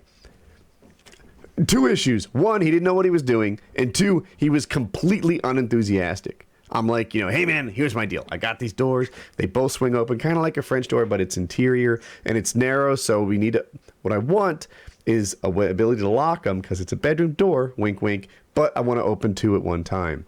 And he's just like, he doesn't know what he's doing, and he has no enthusiasm for the problem solving and whatever. Eventually, he says, "Oh, I think that other guy was working, with your contractor on this. I'll get him." He comes in. He's bald on top. He's got gray hair and that like male pattern baldness horseshoe thing going on. And he's amazing. He's amazing. He starts like, oh yeah, what you need is an automatic flush trim mount, lock, and then that one will cause the inactive door concept I hadn't even heard of, the active and inactive doors to function like a jam. Then you can have any lock you want. And we're going through these different things. And at one point, I'm like, you are like, everything about locks. And he's like, yes. And I'm sure you know a lot about your job too. I'm like, I do. That's a good point. Like, yeah, if you were to talk to me about computers, you might be quite surprised how much I picked up over the last 20 some years. And it was a pleasure. He was really competent, and we every we now and then solved you it. run into a professional, and it's great. Yeah, but I don't suffer fools well, and I worry that I'm a dick. You can be a dick sometimes, but you're usually a dick to people that really don't matter that much, like cab drivers and. The cab driver. We talked about People this one, that right? don't matter. It was like, okay, we don't know where we're going. You follow that cab. And then he stops at a yellow light. And it's like, now he's like, oh, where are we going? I don't know. We covered this very clearly. Like, even in the beginning, it wasn't just like you follow that. It was like, we don't know where we're going. You've got to stay close to that cab. Like, that's your thing. You follow him. And then he didn't, and he stopped at a yellow light, which I think is a meter running up tactic. And now we're lost. We don't know exactly what the restaurant's called or where it is. And I was grumpy toward him. But dude, follow that cab. Get your shit together. Get your shit together. That was a real failure. That guy was bad. I'm trying to think of some other times. Yeah, we were going to the Capitol Grill for second dinner. I think you and I were in a cab, and maybe Kitty and Lozon or something. We're in the first cab. Yeah, and then I had a girl with me. I don't know where she was at the time, but we were all split up, and we didn't know where the fuck we were going. And we were really dependent on following Joe's cab, and he dropped the ball big time. And he was just like shocked. He's like, "So where are we going?" And he's like, "We don't know." Like. That's why you're following. Oh, well, it's not my fault. The light is yellow. I have to stop. And blah, blah, blah. Yeah, and then he got us there, and he parked, I guess Woody called Joe or something like that, and he got us there, and he parked us on the other side of the street. And Woody's like, we're not there yet. We're not there yet. Go down here, turn around, and drop us off on the right end of the street. Like what the fuck? But there was something about the street that wasn't like easily crossable. It might have had a median or something. No, and there was a lot there. of traffic. Yeah, like it was the sort of thing where like you got to drop us on the right side of the street. That you're freaking cab, like That's a big part of being a cabbie is getting people where they need to go, not in the vicinity of it. I've jumped out of pretty cabs damn before. close. I believe you have. Kitty's really short with them as well. She was like, "Do you know where the convention center is?" And if they're like, let me see. We're getting out. She's just like out of the fucking cab. Like, you don't know where the convention center is, and you're a cab driver. Like, we just don't even need to talk. Like, it's not gonna work, dude. So I was watching this thing about like the future of the world. There's a lot of really interesting stuff happening here. So one is cars where they drive themselves and the impact that will have. Like one, of course, like all that time could be regained. If cars drive themselves, somehow they think that means that people start sharing cars more. Car sharing is supposed to be a really big thing coming up.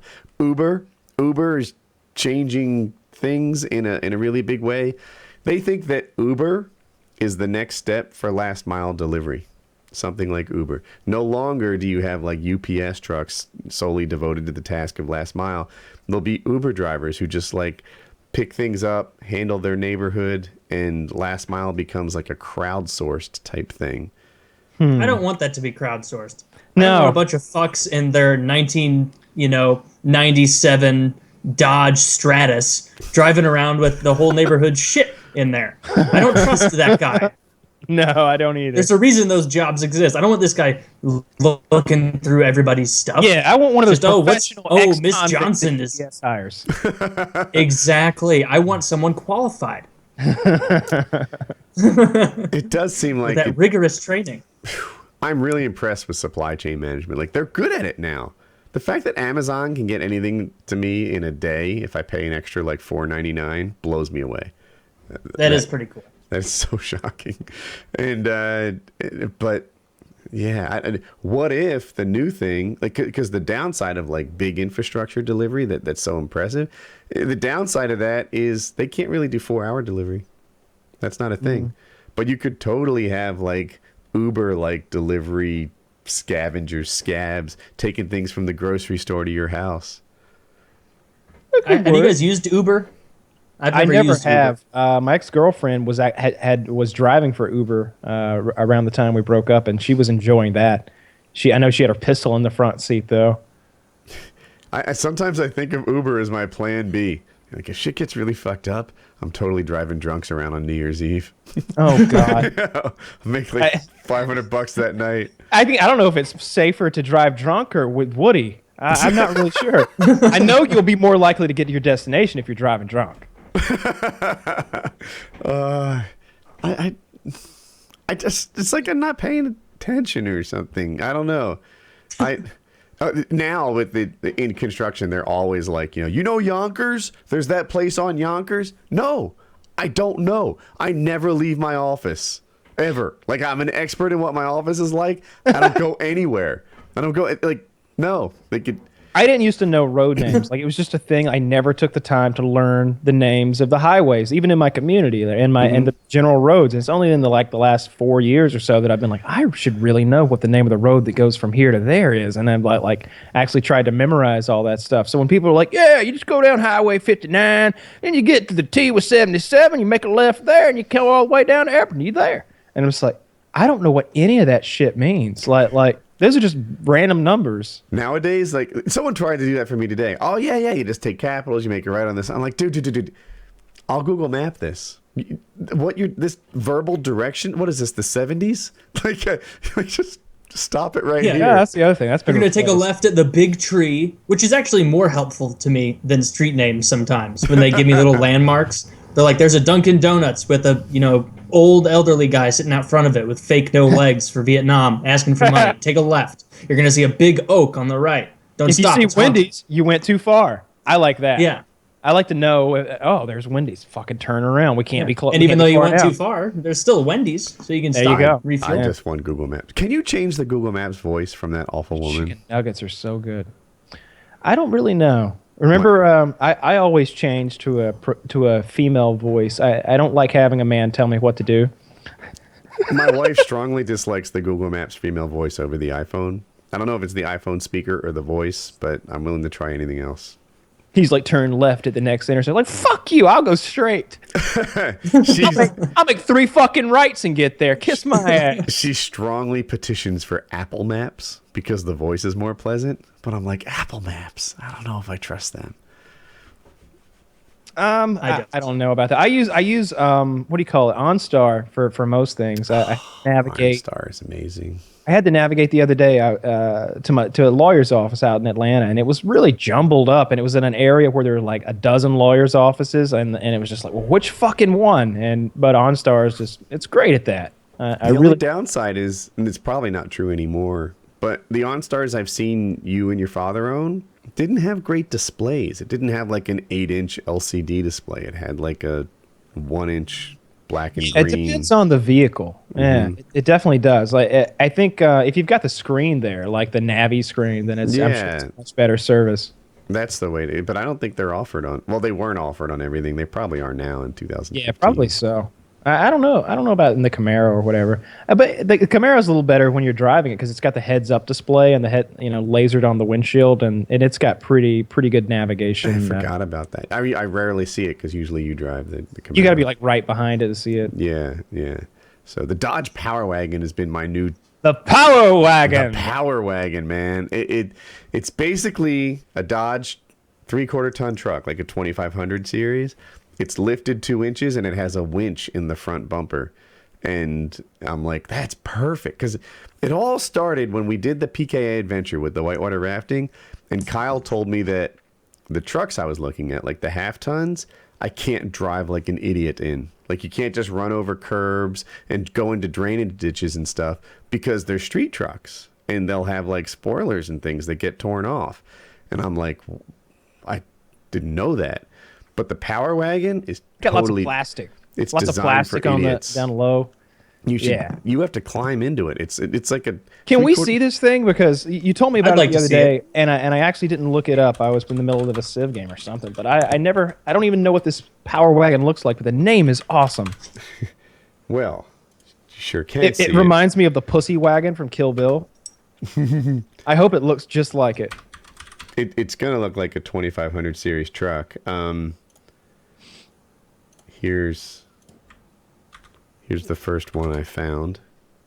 So this is one that you're seriously considering? Yes. I don't like the graphics on this one. It's a little too... Oh, you got to have the decal. It's a little too look at me for my taste. That's what makes it fast. That's what makes it fast, huh? Yeah. God, these all have the decal, really. Fucking truck. Yeah. Yeah, look at that thing. Here's I think I like this one more. I don't like those wheels and tires. I feel like the tires should be bigger. I don't know if this one has the same wheels as the last one I showed you.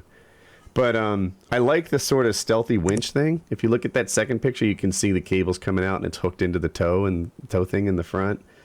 It's tall. It has a 6.4 liter Hemi. 6.4 liter V8 is a serious motor. There's like 400 some horsepower and 410 torque, if I remember right. And that'll get it done. That's a big time truck. That is. And I checked out the electronics that come with it. They're all very good, and it's How much is it? So a brand new one that's nice. It looks like the sticker was $60. I saw it on eBay for $50, and I did like forum searching and stuff, and people were getting they're like, this dealership was letting it go for a steal at $42 or something like that. So I guess it depends how lucky I am, but there's the range, like 42 to 50 is how much they cost. The power wagon. I feel like it needs a fucking harpoon on it or something. That'd be cooler than a winch. Yeah, it would. Not as practical. You never know. What you could just press a button and maybe like laser aim it from inside, then push a button and fucking. That would take a whole new level to road rage. You're like, avast ye, and you shoot it into the fucking Corolla in front of you and keep it close till the next exit. This thing has been. I've actually gotten a little bit of truck fever. Like Wings of Redemption used to get truck fever, and he would go and buy the truck. Like, he'd get Didn't truck he have like fever. 4 trucks at one point? He had a few. He had. I think he bought. I forget if it was 3 or 4 vehicles in a year. 2 trucks and a Tahoe, something like that. The you trucks forgot the car. He got a car in there too. What kind of car? I don't remember. I'm not sure about this car. I remember. So he got maybe there's 2 trucks in 1 year, and a Tahoe for his girlfriend. He bought his girlfriend a Tahoe, and they were so serious they broke up like a month later or something. He was quick to be. I guess he got a feeling of satisfaction out of being a provider. I think that was the scoop behind that. And and he bought her a Tahoe. So but I've got truck fever now. He'd definitely get carried away with it. He'd push the button. Like he wouldn't want Wings controlling the nuclear arsenal. He'd be quick to just fucking let him have it. Whereas I'm in this planning, we've got other things to buy, and it just happened. Like I remember he'd just be like, "Oh yeah, this truck, blah blah," and I was like, "What do you mean? I thought your truck was red." Well, no, this one's pearl white, and I'm just like, "Holy shit, that's like a $45,000 truck with a Roush engine in it or something like that." Yeah. And they were nice trucks that he wasn't happy with. They were very nice trucks that he had. I don't remember what the other one was. I remember there was the pearlish white one with the Roush motor, right? And then the other one was a Ford EcoBoost something. That I don't remember what color that one was. How's he doing? I'm mixed up right too. Now? I only know what you guys tell me, and I haven't heard in a couple weeks. Is he still doing something with Drew, or what's going on with Wings? Fill me in. I think. So one thing he said a while back was he was going to focus more on making dollars and less on losing pounds in a nutshell, because he, for whatever reason, he felt like he couldn't do both at the same time. So he's been doing that. I think he's been streaming a good bit. I think he's been making a few videos. And I think recently he made a video. The premise for these videos, and I think Boogie may have done one, but I haven't watched it, is that you're supposed to be making a sort of a video log that's a message to your past self. I think it's like, hey, little you, these are the things you need to know because I've lived this life, and you should know these things going forward so that you don't make the mistakes I make. I think that's the concept that the video is supposed to take, but instead he did one that was he was basically gonna like save this video, I suppose, and then 1 year from now he'd watch it again, and it was a message to future him. So it was like, hey there, buddy. I don't know if you recognize me, but I'm what you used to be like a year ago. And it kind of went from there, and I watched it all. And what did you think? About what? About the video. It wasn't his best video. It wasn't his best video he's done. I feel like he could have. It wasn't his best video. It was entertaining, but I'll just leave it at that. I don't want to be an asshole about it, but I didn't think it was great. I liked his most recent video much better, where he and Gangster Grandma sit there with these trick jelly beans that some of them taste like, I don't know, peppermint or toothpaste, and some of them taste like whatever, rotten eggs and stuff like that, and they kind of go back and forth and eat them. And while I don't think he was hitting the comedic tones that he was sort of aiming for, like I've always said, he's most entertaining when he's at his most entertaining accidentally. So I was just enjoying watching him interact with his grandmother and sitting at the table. Kyle says accidentally. My favorite wings has always been honest wings, right? Like, some of the walking videos and stuff, he was putting on a brave face, and that's not what I enjoy in a video. I like it when he's up. I like it when he's down. I like it when he's in between, so long as he's honest. And that's why I like his live streams. His live streams are usually like the uncensored wings. If he's doing great, then oftentimes when he's playing well or when things are coming easy to him, he's happy. When he's playing poorly, that makes him sad, or mad, really. But in either case, I enjoy it because it's the real him. My least favorite wings is when he does a video that is, it's to put on a show. But I'll say, reading the comment sections and looking at the likes, if he puts on a video saying like, "You're so happy, good job, we're gonna slay the dragon this time around," everyone loves it and they root for him, and I can see why he does it. It's just not my cup of tea. I know him too well. I know what's true, what's not. And I think it's debatable about whether or not he knows what's true or not. Maybe when he's making that video, it's not him putting on an act. He's just like, all right, we're gonna do it this time. Let's do this, and he's psyched himself up, because I know what that feels like, to get super motivated about something, but it's short lived.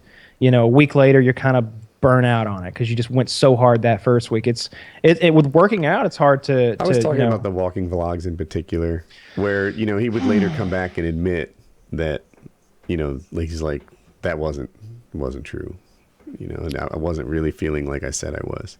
And I could tell when they were fresh that he wasn't really feeling like he said he was. And it's not that it's evil, right? I mean, like, I think everyone who makes YouTube videos sometimes puts on a brave face. It's just, when a Wings video really lights me on fire, it's whatever's true at the moment. That can be awesome, that can be sad, that can be in between. Just true. Just give me true. I wish he'd get serious about his health. I really wish because I'm kind of doing it right now, and one of the biggest drawbacks is always food, and I feel like I've gotten better at cooking. And so I'm cooking like really tasty meals that I like, that are really healthy. I'm making like these like Southwestern, I don't know how to describe it. I take like yellow rice and black beans and steak and chicken and green chilies and diced tomatoes and habaneros and a bunch of vegetables and bell peppers and stuff like that. And I cook 3 or 4 things separately, and then I stir it all together, and it's delicious and it's really healthy. I'm not thriving right now, and I don't accept my own excuses anymore. The excuse I think you're is this. Because I'm like supervising this construction, I eat out for lunch every day. And I think that is exactly why I've gained some weight. Not a ton. I'm not like mega fat or anything, but I'm heavier than I aspire to be. So, monitor went off. So, and I'm saying like, it's hard to eat healthy when you eat out all the time. And but then I'm like, I'm staying in the guest house. It has a kitchen. The kitchen's not stocked. Well, why not, Dick Bane? Like, stock it. Put all the stuff. What do you want? Make vegetables? Grab a bag of frozen peas. rice and peas and what we call George Foreman chicken, which is nothing but grilled chicken, really. Go put healthy foods in there and cook for yourself at lunch and eat better. Just do it. You've got all the things, so I think I'm going to step in that direction. I really enjoy. I feel like if you got into cooking a little bit, I know I've started enjoying it a lot, and I'm always looking at recipes. And when I'm at the grocery store, it's a much bigger deal because I'm like I know the ingredients that I need, and I'm getting fresh herbs and spices and stuff. In my head, I'm making excuses for myself. The oven in the guest house is awful. It's got those like coil electric things, That's for fine. the burner. That'll get it done. That'll get it done. Right? The excuses are for you never hear winners making excuses. Or just fucking, all right, so it's not ideal. You'll have your gas grill in a couple of months. Just step up, cook. Send me your recipes if you like them. Yeah. Something healthy and good that I can start with. Maybe, like you said, I've never really taken an interest in cooking, but if I did, anything's better than restaurant food.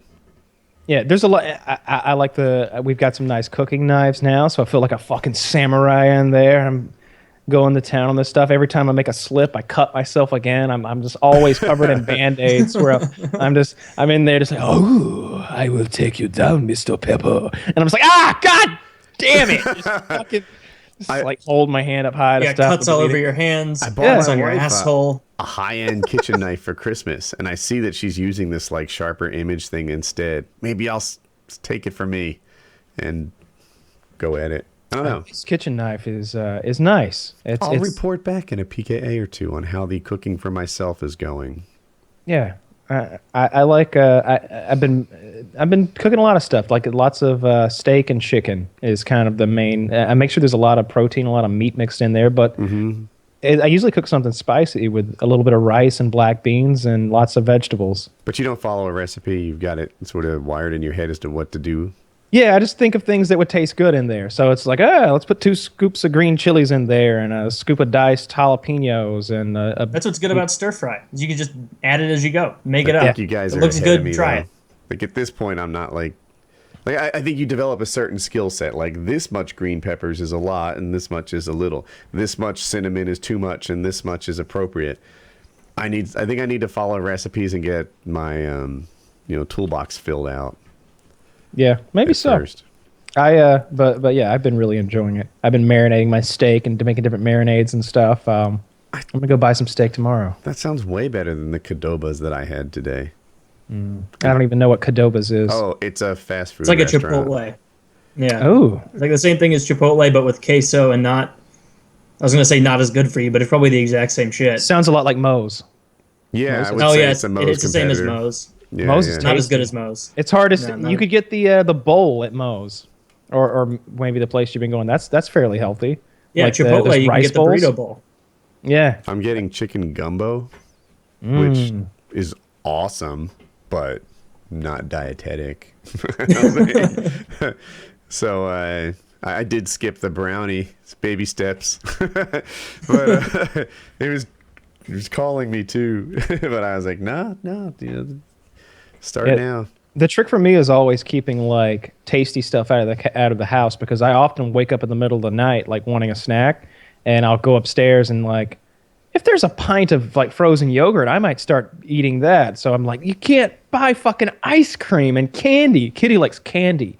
All this fucking candy, so much candy, British candy, American candy, European candy, everywhere, like gobstoppers and jelly beans and fucking licorice sticks and Mike and Ike's and all this dark chocolate and milk chocolate and special chocolate and truffles and all this crap. And I'm just like, what the fuck? There's like 4 different kinds of Oreos. It's hard to stay healthy when you've got that kind of shit around. I really hate that. The problems is the way that this house is often stocked is I'll come downstairs wanting something that's moderately bad. Like, I'll have pretzels or something like that. Mm-hmm. Well, the only thing we have are chocolate-covered donuts. Well, fuck. There's no middle ground in your house. There's no middle. And Jackie's apple like, or well, you could have had pretzels. baby carrots. Right, because I wanted baby carrots. I know they're great for you, but when you're downstairs thinking on a scale of 1 to 10, you'll 5 it, and all you got are 1 and 10s. Sometimes you make bad decisions. Like when you have a delicious snack, it's like you're savoring it. You're having fun. Like you're like, all right, I got some Cheez-Its. Like this is good. But I'll when eat you that go whole to the goddamn kitchen, box, though. oh yeah, I'll do that too. I can't keep Cheez-Its in the house. But those baby carrots, like when you do walk into the kitchen and you get some like baby carrots and you put them in your little bowl and you go sit down and you're snacking, it's no longer I'm enjoying a snack. It's I'm gonna get through these fucking carrots if it kills me. Like you're just sitting there spitefully eating these carrots, angry at yourself. Or like, let's say that I want a snack that I can eat over time, right? Like, all right, I'm gonna watch a movie with Kyle and Chiz, right? So I'm gonna have a snack next to me. Well, we don't have that kind of snack. There's no popcorn here. Have yourself 7 Oreos. Because 7. That's pretty. How long does an Oreo last you? Kyle. Like 8 seconds. Yeah. So, like, okay, we're watching a 2-hour movie. How many Oreos do you need? 1 bag. Okay, I thought you were insulting me in the other direction. Like, Woody, 7, you've gone crazy. You need 2 Oreos. I get your portion control, and you're right, but 2 Oreos is not a movie snack. I'm gonna need 2 glasses of milk. Like, it's. I can just picture Woody sitting there every 18 minutes watching the counter on the movie, just like, ooh, I've earned another treat. And then just have an Oreo. It's tough. Start the clock. Yeah, and so, yeah, I don't know where Fig Newtons fall on the scale, but I requested them thinking Have they you were had like, terrible apple Newtons? They're awful for you? Oh yeah, it's all sugar. A lot of It's all sugar So and if you're- gluten. Lots of gluten. I If don't you're even know gonna, what gluten is. It's just I things that don't- are bad. yeah. It's something that attention seekers are allergic to. The best Newtons are the apple Newtons. If you're gonna eat a Newton, there's no reason to eat a disgusting fig Newton. When else do you eat figs? Except I'm a huge fan of Fig Newtons. Well, I don't Fig even know. Newtons I are just great. Have you had the apple Newtons? I think Apple I Newtons have. are not as good. Figs are better. Yeah, Kyle. I don't know The if you're in the crunchy majority, but you're seeds in minority there? here. Oh, those crunchy seeds are gross. The fig taste Really? is. No, the seeds are a treat. That's the texture. The seeds are a treat. No. They are a Sometimes treat. I chew them with my front pincher teeth, like the. What do you just Yeah, Ooh, I'll he be like, loves oh, it. a seed. I want to munch those seeds up. Those Yeah. tiny fig seeds. No, I'm not into that at all. I don't like fig Newtons. Apple Newtons are the best. If they made strawberry Newtons, I'd be down for that.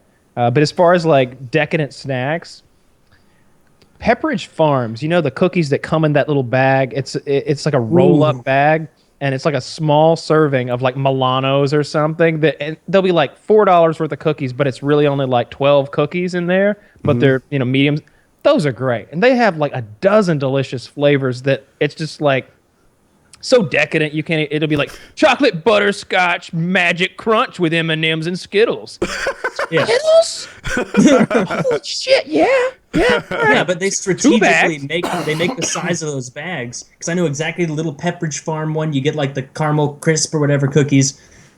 They make those bags so that you have a cookie, and then you're like, well, I didn't take a bag out to eat one cookie. And then you have another one, and then by that point you're like, well, half of this fucker's empty. I'm not going to put this back. I might as And well so you finish just- that first compartment of cookies here, you know? Yeah. I'm the same way. Cookies are delicious. I won't eat cookies without milk, though. Like, if you just had... I remember cookies and punch was like a thing in school, and I was like, who wants to eat fucking sugary Hawaiian fruit punch with a cookie? Right. 6-year-olds. Like, do we Children. all need diabetes, Miss Walters? Is that the plan? Like, just give us some milk. Let's get some calcium rolling in here while we down these cookies. I like to dunk them. I like to get them soggy. I like to throw them in there and let them sit for a while. Then maybe get a spoon and just eat that. Yeah. I I'm used gonna to go shopping tomorrow. I'm gonna go to the internet, hit some recipes, go shopping, and just see where that takes me. My mouth's watering from cookies. I wish I had some goddamn cookies. I wish I had a cookie. Woody gave us or Kitty, I should say. He signed her up for this like cookie of the month club or something like that. It expired. There's no more cookies coming, man. Cookies aren't coming anymore. You get cut off. To do. Yeah, Kitty was helping me on Woodycraft, and as a way of saying thank you, I set her up for like a year some cookies, and I guess Kyle benefited too. Yeah, anytime there was like some peanut or peanut butter in one of the cookies, I got that box of cookies. And Nice. Yeah, if it was Wait, is she allergic to peanut butter too? peanut, She's one of those like super allergenic peanut people. I said the word wrong, but yeah. yeah, it's like if she gets like peanut dust on her skin, it like burns the skin. Like if she touches like she touched I went to Five Guys Burgers and Fries, which is the best hamburgers in the world, and the aluminum foil wrapper I guess had peanut oil residue on it, and she threw it away, and it like ate the skin off her fingers. It's ridiculous how allergic to peanuts she is. Peanut. So she can't fumes. eat Chick-fil-A like at all. No, I Off the table. I can't bring Chick-fil-A home. There's no peanut butter in this house. I haven't had a peanut butter jelly sandwich in so long. Whiteboy was at Kyle's house a year ago, and he vomited Reese's peanut butter Pieces. That's what I'm going for, and that was like a big, like it was like a hazmat issue. It was funny. It was so funny. It's been like 3 or maybe even 4 years ago now. But like this crazy bitch I had over there, like she kept feeding him Jack Daniels like a baby with a bottle, and he got very drunk. And it wasn't. It was her fault. Like because he was already drunk enough that he couldn't, control how much he was going to be drinking. And if someone encourages you at that point, you're just going to keep going. And so I was like, no more alcohol for him. No more. Like he's wasted out here. He's putting vanilla in alcohol infused vanilla whipped cream on his head and shit, making himself into an alcohol sundae. He's drunk. Leave him alone. So like I go back inside and film like a quick thing, and then when I come back outside, she's like literally has like a handle of Jack Daniels, and she's like feeding it to him. And then Why?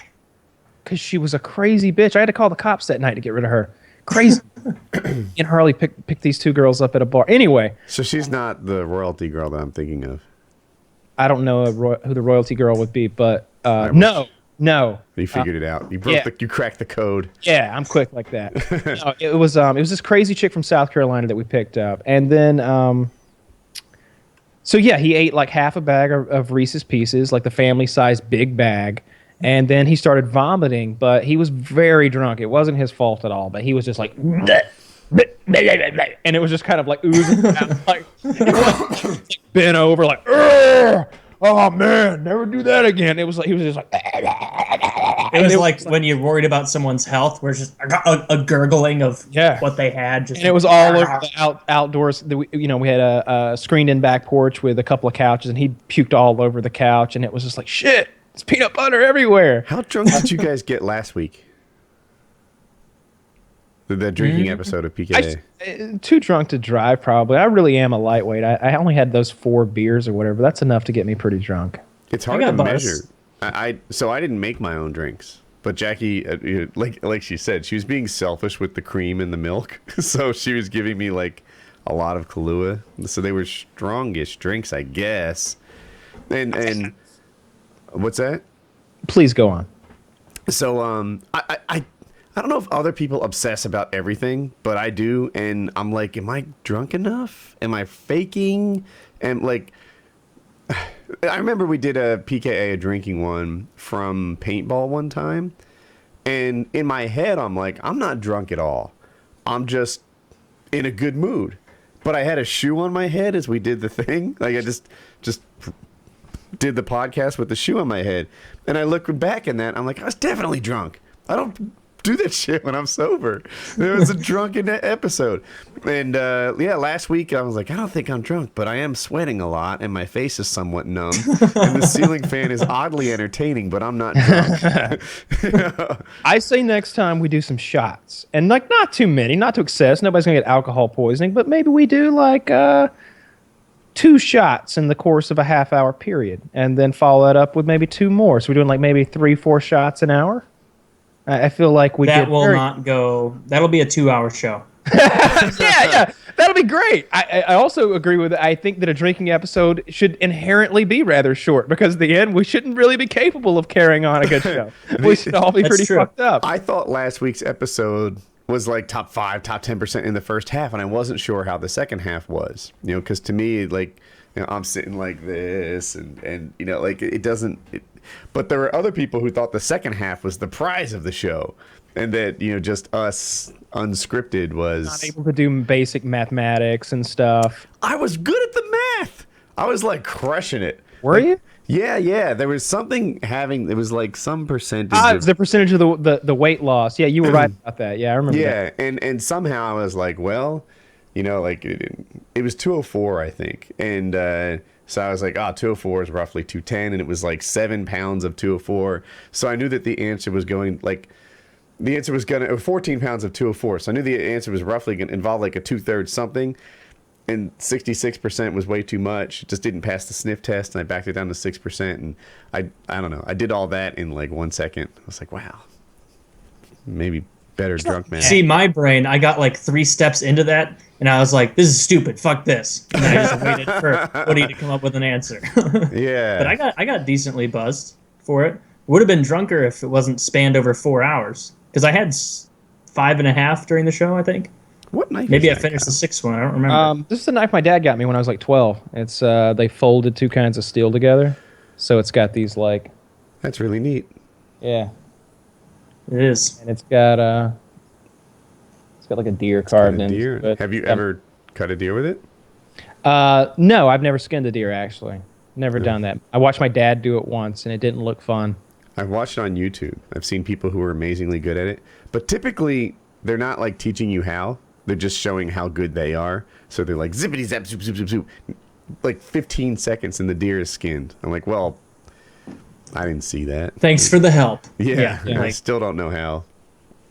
Yeah, there's definitely a trick to it. I watched him do it, and I did not enjoy that. And I think I got sick, a little bit sick. I was pretty young at the time. It just smelled bad. He might have even punctured the intestines or something like that. Maybe he wasn't that great at it either. I do have this truck fever. Circling back to that topic, I think about it. Well, pull the trigger, Wings. Make it happen. That's an irresponsible decision. That's not what we're doing here. Fucking power wagons for everybody. I want one. I'm going to take time on this, but we'll see. And then there's a chance Hope might not want my truck anymore. She's wanted it since she was like 7 years old or whenever it was I got it. And now that she's not driving stick very effectively, I think it intimidated her. We have to get her to somehow be successful on the stick shift. Yeah. I don't know. It's not coming naturally to her. She did okay in a video we made, but like in street situations, she's panicking. She's missed whole red light cycles where like 4 tries during the green light, all failing to get into the gear, and now it's red. Like, and you know, then they say things like, well, Woody, don't you remember when you were like that? No. In 4 minutes, I could drive a stick. I was never that, like... Taught myself. I had played some video games, and I just kind of taught myself. I was like, yeah, you press the clutch in when you want to change gears. You ease it in, you ease it out. Done. The only thing that I wasn't familiar with was what to do when you were like uphill and you had to stop. And you needed 3 feet. There's kind of a flow. Like, as you take the clutch out, it, I'll say, hurts or lowers the RPM. So you have to give it more gas or lighten up on how quick you're letting the clutch out. And somehow, like, she's just not getting this ratio. You know what she can't do? I'm giving her... I shouldn't give her... She can't start a car. She can't start a motor. How do you not start it? Like, you don't start a car with timing. You don't really start it with your fingers. You start it with your ears, right? It goes... Vroom, vroom, vroom, vroom, and then you know to let go of the key. And I don't understand how anyone's not good at that.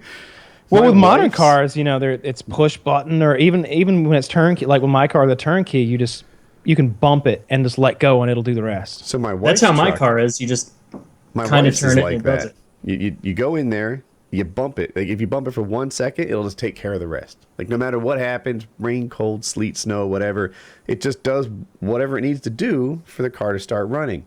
So my wife sends her out there. Hey, Hope, you know, go warm up the car. Right, just let it run for a bit, so when we drive off, it's all defrosted and warm and stuff.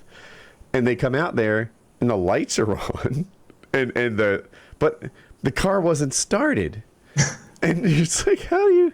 Did she think it was a Prius that just ding, ding, ding, ding? This will heat it up. She stopped there, and I'm like, she's smart. She really is. She's got like same a thing 4.85 GP or 3.85 GPH National Honor Society. She's a I had a girlfriend do the exact same thing. I was like, you know, I sent her outside. I was like, yeah, go and get the car warmed up. I'll be out in just a moment. She comes back. Actually, she was going somewhere. She comes back in. She's like, something's wrong with the car. I'm just like, all right, well, let me go check on this. I'm trying to remember how this went. Okay, so the car was like halfway down the driveway. What she had done was tried to start it and failed. Didn't realize that there were no RPMs, no engine noise. The car wasn't vibrating at all. Then she put it in gear and it rolled down the hill. And then she realized that I guess the car wasn't working properly. So she just put it back and parked. She's like, the car won't work. The car won't work. Because she's trying to like get it back into improperly. Because it's not started. Imagine the keys turned on. It won't shift gears out of, back out of park because it's not on. And I go outside and she's watching me and everything. And I'm just like, I'm just like, I get out, close the door. I'm like, all fixed. There you go. You're good with cars, Got it. Kyle. Yeah. I don't know. I just have a hard time getting in the mind of not being able to do a stick shift or start a car or something like that. Like these things, they're not something I ever struggled with. And I don't feel like it's a male-female thing. I really don't. I don't feel like there's no reason why a female shouldn't be as good at figuring those things out as a male, because it's got to be something else. I think, here's my theory, that it is a male-female thing, but not in a genetic way or anything that's inside. It's all mental. I feel like some women are just like, that's not my sort of thing. I don't need to know anything about that, and they just don't even try. I feel like it's effort. I feel like they at some point they just don't want to learn. My mom called me one day. She's like, "Battery's dead at work. Battery's dead," and I'm like, "Wow, shit. I guess I'll come pick you up and take you home then." So like drive over there, and I was like, "Well, let me take a look at the car real quick." And sure enough, you turn the switch and nothing happens, which is a little unusual. That means it's like completely dead. Like no interior lights will come on. There's clicking. Yeah. No, not even a ding, ding, ding when you open the door. I'm like. Immediately, I'm like, this isn't right. Like, you've just been here, like, since you got here this morning. It worked fine this morning. Like, pop the hood, go look at the battery, wiggle the battery terminal a little bit, and there we go again. We're good to go. And it's just like, come on. Like, you couldn't have figured that one out? Like, come on, Mom. There's something, this is going to be so misogynistic, so forgive me, but there's something in girls more often than boys where they get to insta-quit. Right? Where they just like, oh, can't do that. And they like don't have to give it a try. Whereas I feel like guys, they don't get, I mean, maybe I do that with Here's cooking. what it is. There's no shame for them to quit such a thing or to be poor at it. I would be ashamed if I had those, if I couldn't drive a stick shift, if I failed at starting cars, if I didn't know at least how to tighten up a battery terminal, change my own oil, air filter, the basic shit, change a tire, brakes, etc. If I didn't know how to do that, I'd be ashamed of myself as a man. And I feel like that doesn't apply to a female. In my house, like if Netflix isn't working on a particular device, they just say it's not working. And I'm like, all right, so what troubleshooting steps have you gone through so far? None? My time we just is use too other valuable TVs. for none. You need to reboot. You need to like try something. What's the error message say? Didn't read it. Didn't read it? That's step one in yourself. I'll admit I'll be happy to be level 2 support, but you need to be 1. You need to read the error message. They often have clues regarding what's going wrong. I've never known a female who could work out how to use electronics properly, who could set the clock on their VCR, or who could figure out how to get their Apple TV to work without, like, the cables in the back are just a mystery to so many girls. They're like, yeah, you just got to hook it up back there. And I'm just like, well, is it HDMI or using component? Like, what do you got going on here? Well, I was like, well, that's not true HD then. You're looking at like, this is interlaced. That shit is just match the colors. It is. Yeah, exactly. Well, sometimes there's an in and an out, and you have But to I've know went back the there. source goes to the in, and then it goes out to the TV. I've looked at the back of girlfriends' TVs, and they've got like a decent HD TV, but they're running like component to it. Not even composite. They're running composite to their HD TV, and I'm just like, you've never seen HD TV before, have you? You don't know what it's like. Here's a fucking $10 HDMI cable. Boom, boom. Wah! And they're like, wow, I just thought it was a bad TV. I was like, no, it was a bad operator. Like, you've been using the cables from your Nintendo from '86. You got to step your game up. You got to look back there and just color code this shit. It's easy. Yeah. I feel like it's what I said. I feel like that There's not enough shame. I feel like there's not enough shame. Shame girls more often. I feel like women need to be shamed more. They definitely get shamed by their friends for, certain things. Like, I bet if you don't dress a certain way, you're wearing the wrong shoes, maybe your makeup's bad, you get shamed. That's why you don't see too many girls who are bad at applying makeup and dressing, because they get shamed if they're not. Plenty of guys have no idea about, like, how to keep their fingernails looking nice, or I how have to no like. idea what shoes to buy. I'm on male fashion advice on Reddit. There you go. I won't give you shit about that. I don't give a fuck what your shoes look like. Yeah. I don't care at all. You won't get shamed for I could show that. up in Mandels. Kyle won't give a fuck. I've got some I think angles. the whole country needs more shame. Not just girls, everyone.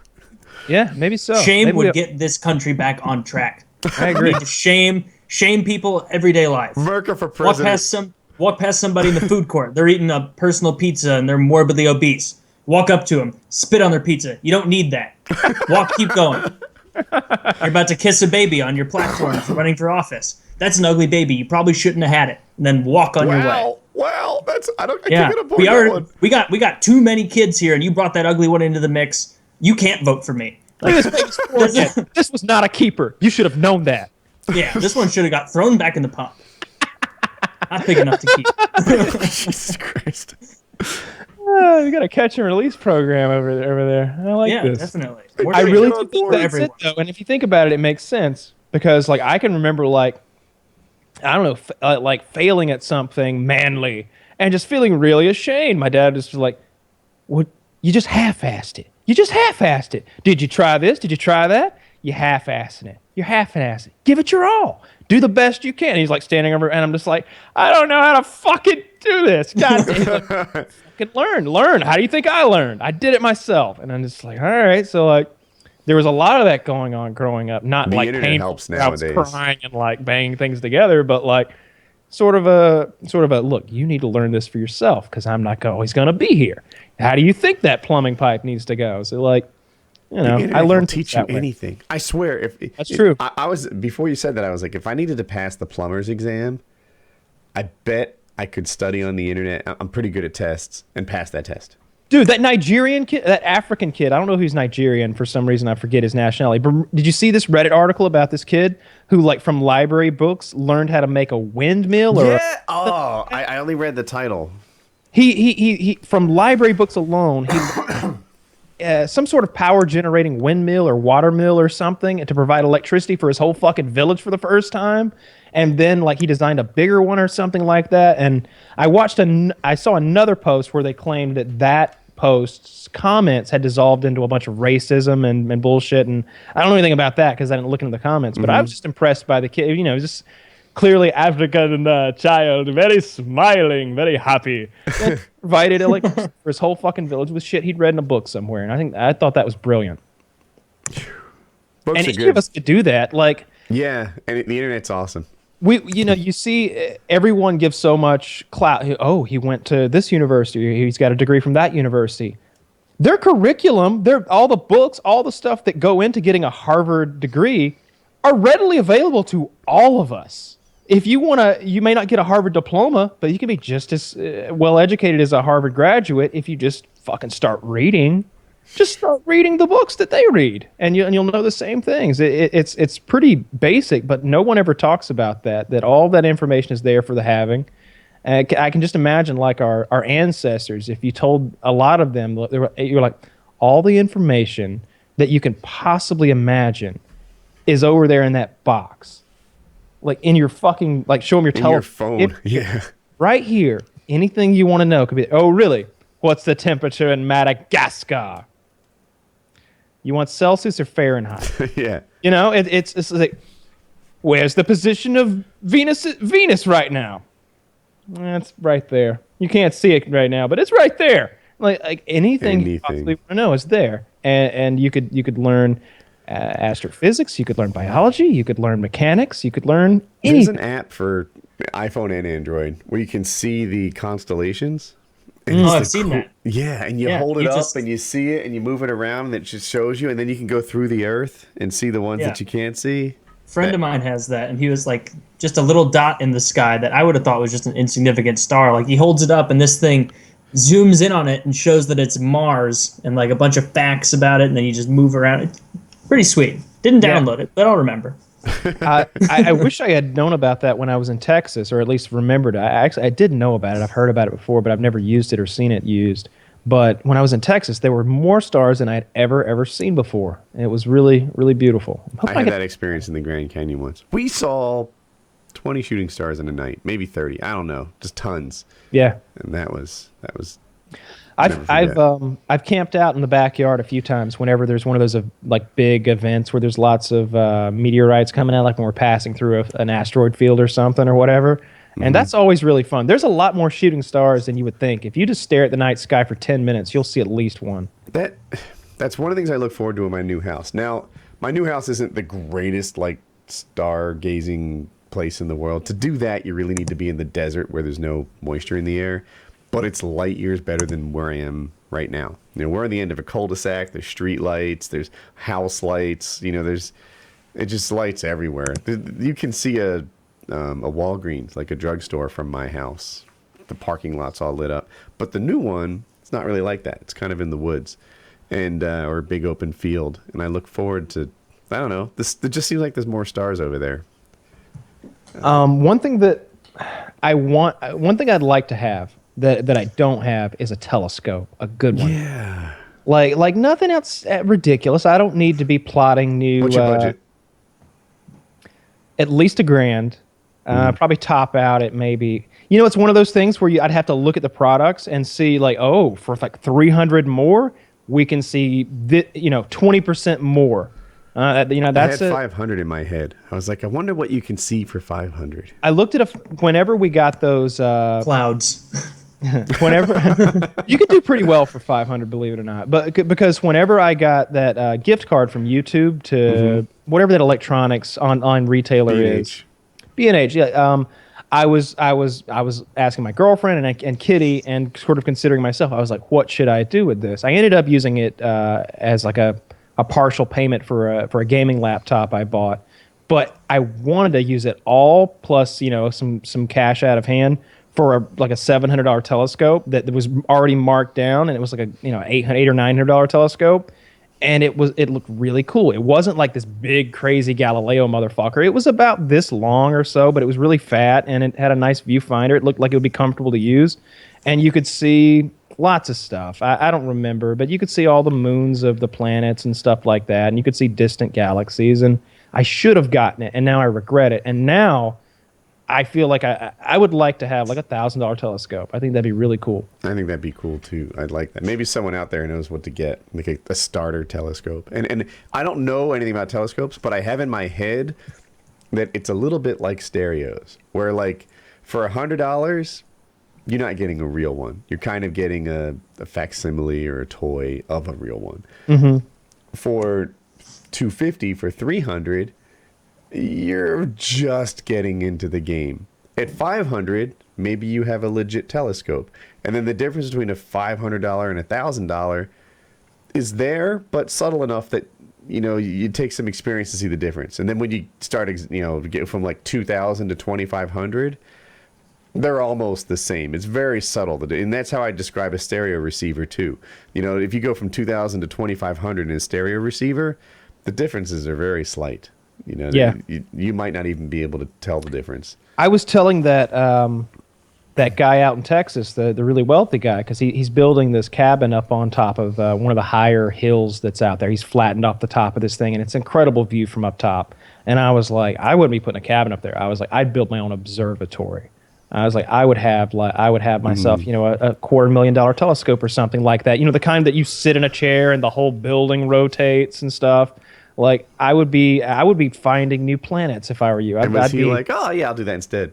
He kind of like nodded and he was like, oh yeah. He was like, you can do that? I was like, yeah. There's people out there sitting in their backyards with these, they're finding new planets and stuff and naming them after their families and friends and stuff. I was like, you could find exoplanets. You could find, something cool. You could be the guy who discovers the asteroid that's coming to doom us all, or you could just, see some really beautiful stuff, which is what I'd like to do. Yeah, I wonder when the good time is. Like, I have in my head that winter time is less humid and therefore like the best for stargazing, but I don't know. Well, if you get an expensive enough telescope, then it just filters that out anyway. Does it?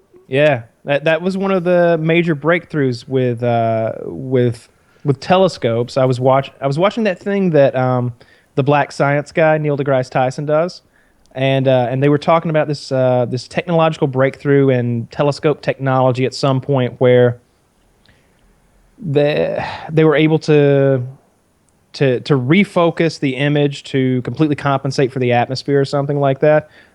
So I'd like to have one. Telescope talk. That's got to be what? One of the features of them is often that you can photograph through them. I just know I'm going to want that. Yeah, I think that would be a must if you were going to go ahead. If you're going to spend some serious money on one, more than $500 or $600, I definitely want that. Although I feel like you could put your camera phone in there and probably make it happen that way and do an okay job. I know me well enough to know I won't be happy with that by my fifth picture. By my fifth picture, I'll wish I had a camera that I could mount, and the big deal is if you shake it, it ruins it. So you need to, you don't even, it doesn't go when you press the button, it's on a delay. So you press the button and then it happens while you're not touching it and stuff like that. That's, the mirror's already locked up, whatever. That's what I would want. And I don't know what that would cost to get into, but I imagine you could get something that mostly works for under $1,000. I don't know. Maybe so. But yeah, if I was, blowing a little bit of money on something that was just purely for fun, a telescope would be cool. With all the money I've saved by being a Dollar Shave Club member, I should be able to pull this off. I feel like you should be able to. Yeah. Especially well, since Kyle spent most of that money on ass crack salve to soothe his wounds. Neosporin's good for everything, man. I use so much Neosporin. Anytime if the skin gets broken, it gets Neosporined. Kyle really treats his minor injuries as if they were majors. Absolutely. You don't want to get infections. That's why he's such a virile young man. I lick it until it stops bleeding and call it good, and also don't get infections. And part of what you're basing this on was that time when we were playing paintball when I had my hands covered in Band-Aids. And the truth behind that story was, let me show you. I've got the gun right here that did it. He's right. I am partly basing it on that, but that's not it. Every time I've ever seen Kyle get a scratch, Neosporin, Band-Aids, etc. No, I remember the first time I paintball with Kyle, noticed an old Band-Aid hands. So, I thought he had a bunch of pet crabs at home or something. What am I looking at? Is it a Tech it's 9? Paintball gun. Oh, it's a paintball gun. So this is my Tiberius 9.1 paintball rifle. It's mag-fed and everything. It's not as nice as my Dam I got back there. It's a few years older. But it's got Picatinny rails, just like an AR-15 does. These rails here. They're not made to the same standards as an AR's Picatinny rails are. They have sharp edges all the way down. And what I was trying to do is put Picatinny rail covers on there, which are these plastic covers that go on there, so you can grab it more nicely, and it covers them if you don't need to put anything there, and it makes it look better, feel better, all that. And I was trying to slide it on, and my hand slipped really hard all the way the length of the thing. And so each of these, it's a quad rail, cut me in like 2 different places. So I had like, do the math, 6 long, really deep paper cuts, basically, like all down the palm of my hand. So all my fingers had cuts across them, my palm had cuts all across them. And we're playing paintball. We're digging around in the bushes and getting all muddy and paint and grease and stuff. Well, thank God you were okay. Yeah, I survived. I kept all my fingers. It was a win because I Neosporined the fuck up. And I put Band-Aids all over my hands. Like I always do. I'm torn because the real me is actually empathetic to what he went through. But I know, but it's more fun. Make fun of him. Yeah. To make fun of him. It looks like he was spent all his nights sewing or crocheting poorly. I'm just glad you made it, Kyle. I made it. Yeah. You made it good. If you were if you were going to the armed services, what would you join? What would you want to be? Right now, or like when? Like it's kind of a question. Like, I guess if I were going to do it as a career, if I was going to go into it and like this is my thing, you don't want to be infantry. I don't want to be a grunt. So that means that I've either got to do something in intelligence, which seems very competitive, or I've got to do something that's sort of a special forces or some sort of special operations thing where I've got some sort of talent or some specialization. And I think I would go that route. I would do my best to get into physical condition to be like an Army Ranger or something, or maybe be a sniper, something like that. Do sniper, do reconnaissance, stuff like that. That all appeals to me. Maybe that's what I would have tried to do if I had to shoot for something. But if I was going to be in the military, I'd be an officer, right? Because I think if you go to college, you're almost automatically an officer. So I'd have something of that going along. The jobs that appeal to me the most involve flying, but I don't think I have the eyesight for it. I've got double vision, and it's not 20/20 either. It's like 20 something worse than that, 30, 25. So it's like, all right, I think that's going to hold me back from a lot of the coolest jobs. I mean, you could be a flight mechanic, stay out of the shit, get paid well, and get to work around the cool stuff.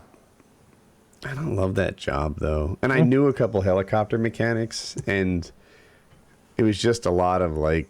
You come back from the war, you're getting paid.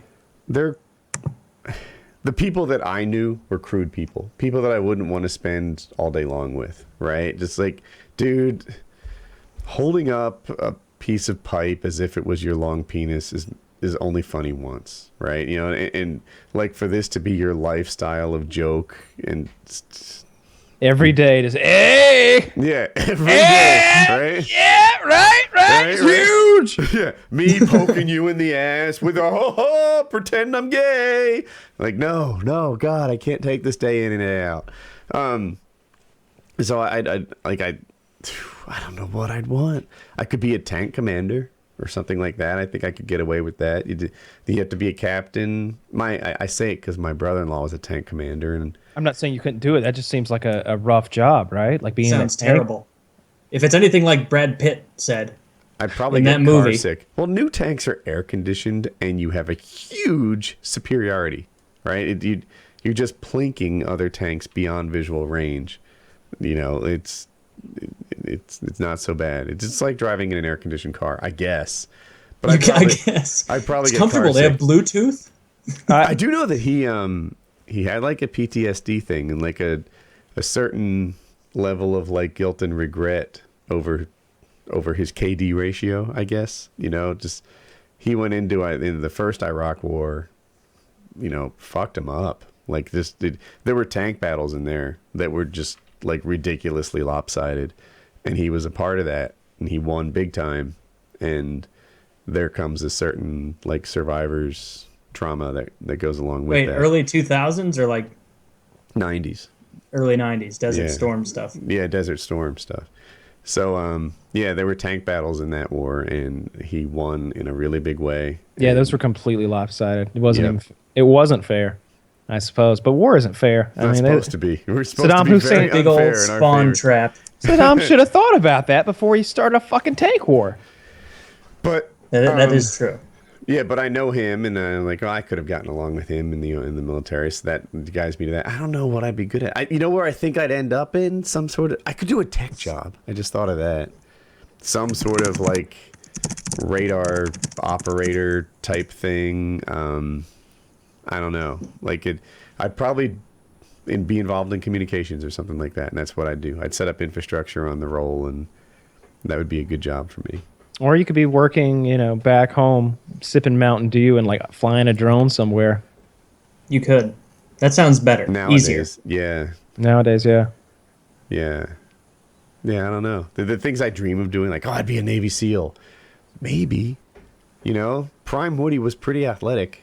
I bet I was a much better swimmer than most Navy SEALs. I see that, they do that stupid pool thing where they dunk them. Mm-hmm. I watched that and I'm like, I don't even understand what's hard about this. Like that, these are non-swimmers, man. Like I thought the Navy SEALs were swimmers. That shit's easy as fuck. You have to tread water for like 4 hours. Like that, the hardest part about that is just not being that cold. Like it's a non-issue. I've had fucking, practice sessions longer than that. These guys are treading water. It's easier than warm up. So, so I was easily as strong in a swimmer. I don't know about everything else. Yeah, that seems like it'd be really hard, and that seems like, I don't know, that's a really high pressure job. That's That's the thing too. Like, I You're don't know if I'm doing any good at stuff. killing people. Yeah, I don't even know if I'm good at killing deer. Yeah, when you're Navy SEAL, you're doing shit. Like if you could be in the Army and like never do anything that calls upon you to kill someone or to be heroic. But as a Navy SEAL, it seems like that's kind of what they do. They kind of send them in. Yeah, we need to kill all of these people, but none of those people, and we need to kidnap this guy if we can, and blow everything up when you're done. Right. At the risk of rehashing all these lifeguard stories, like I put myself in dangerous situations, but I never felt like they were dangerous to me because it was something I was really good at. You know, like in the back of my mind, like, all right, I'm going. Like I had a rescue where people were getting swept into the pier, and there was a hurricane off source, right? So it's like hurricane surf, people getting washed into a pier. And while some might consider that dangerous, I was always like, well, absolute worst case scenario is I, rescue myself. Like, if they drop and this doesn't work out, we just lost video. I would always be able to abandon ship and save me. So it wasn't even dangerous. But their situations are actually dangerous. All right, you want to restart the call and then wrap up? Yeah. Oh, wait, you just came back. Well, it gave me an option I can see to Kyle. turn my video back on. Just, if you reach down there and click video again, you should be back on, maybe. There we go. Did mine video come back on? No, yours did not come back on. Can you see me? Yes. Now, you're both very dark, but historically that comes back. Well, that's good for the fade out for the end. Bring things down a bit. Well, thanks for watching.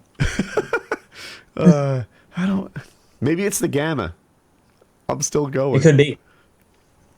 Yeah, now it's telling me All that right. I need Skype Premium to make a group video call. It's telling me that too. Liars, bastards. I don't see Dollar such Shave a Club would thing. never lie to us like that. So get your razors, save a bunch of money, don't cut your asshole like an idiot. And that was it 222? 221? 221.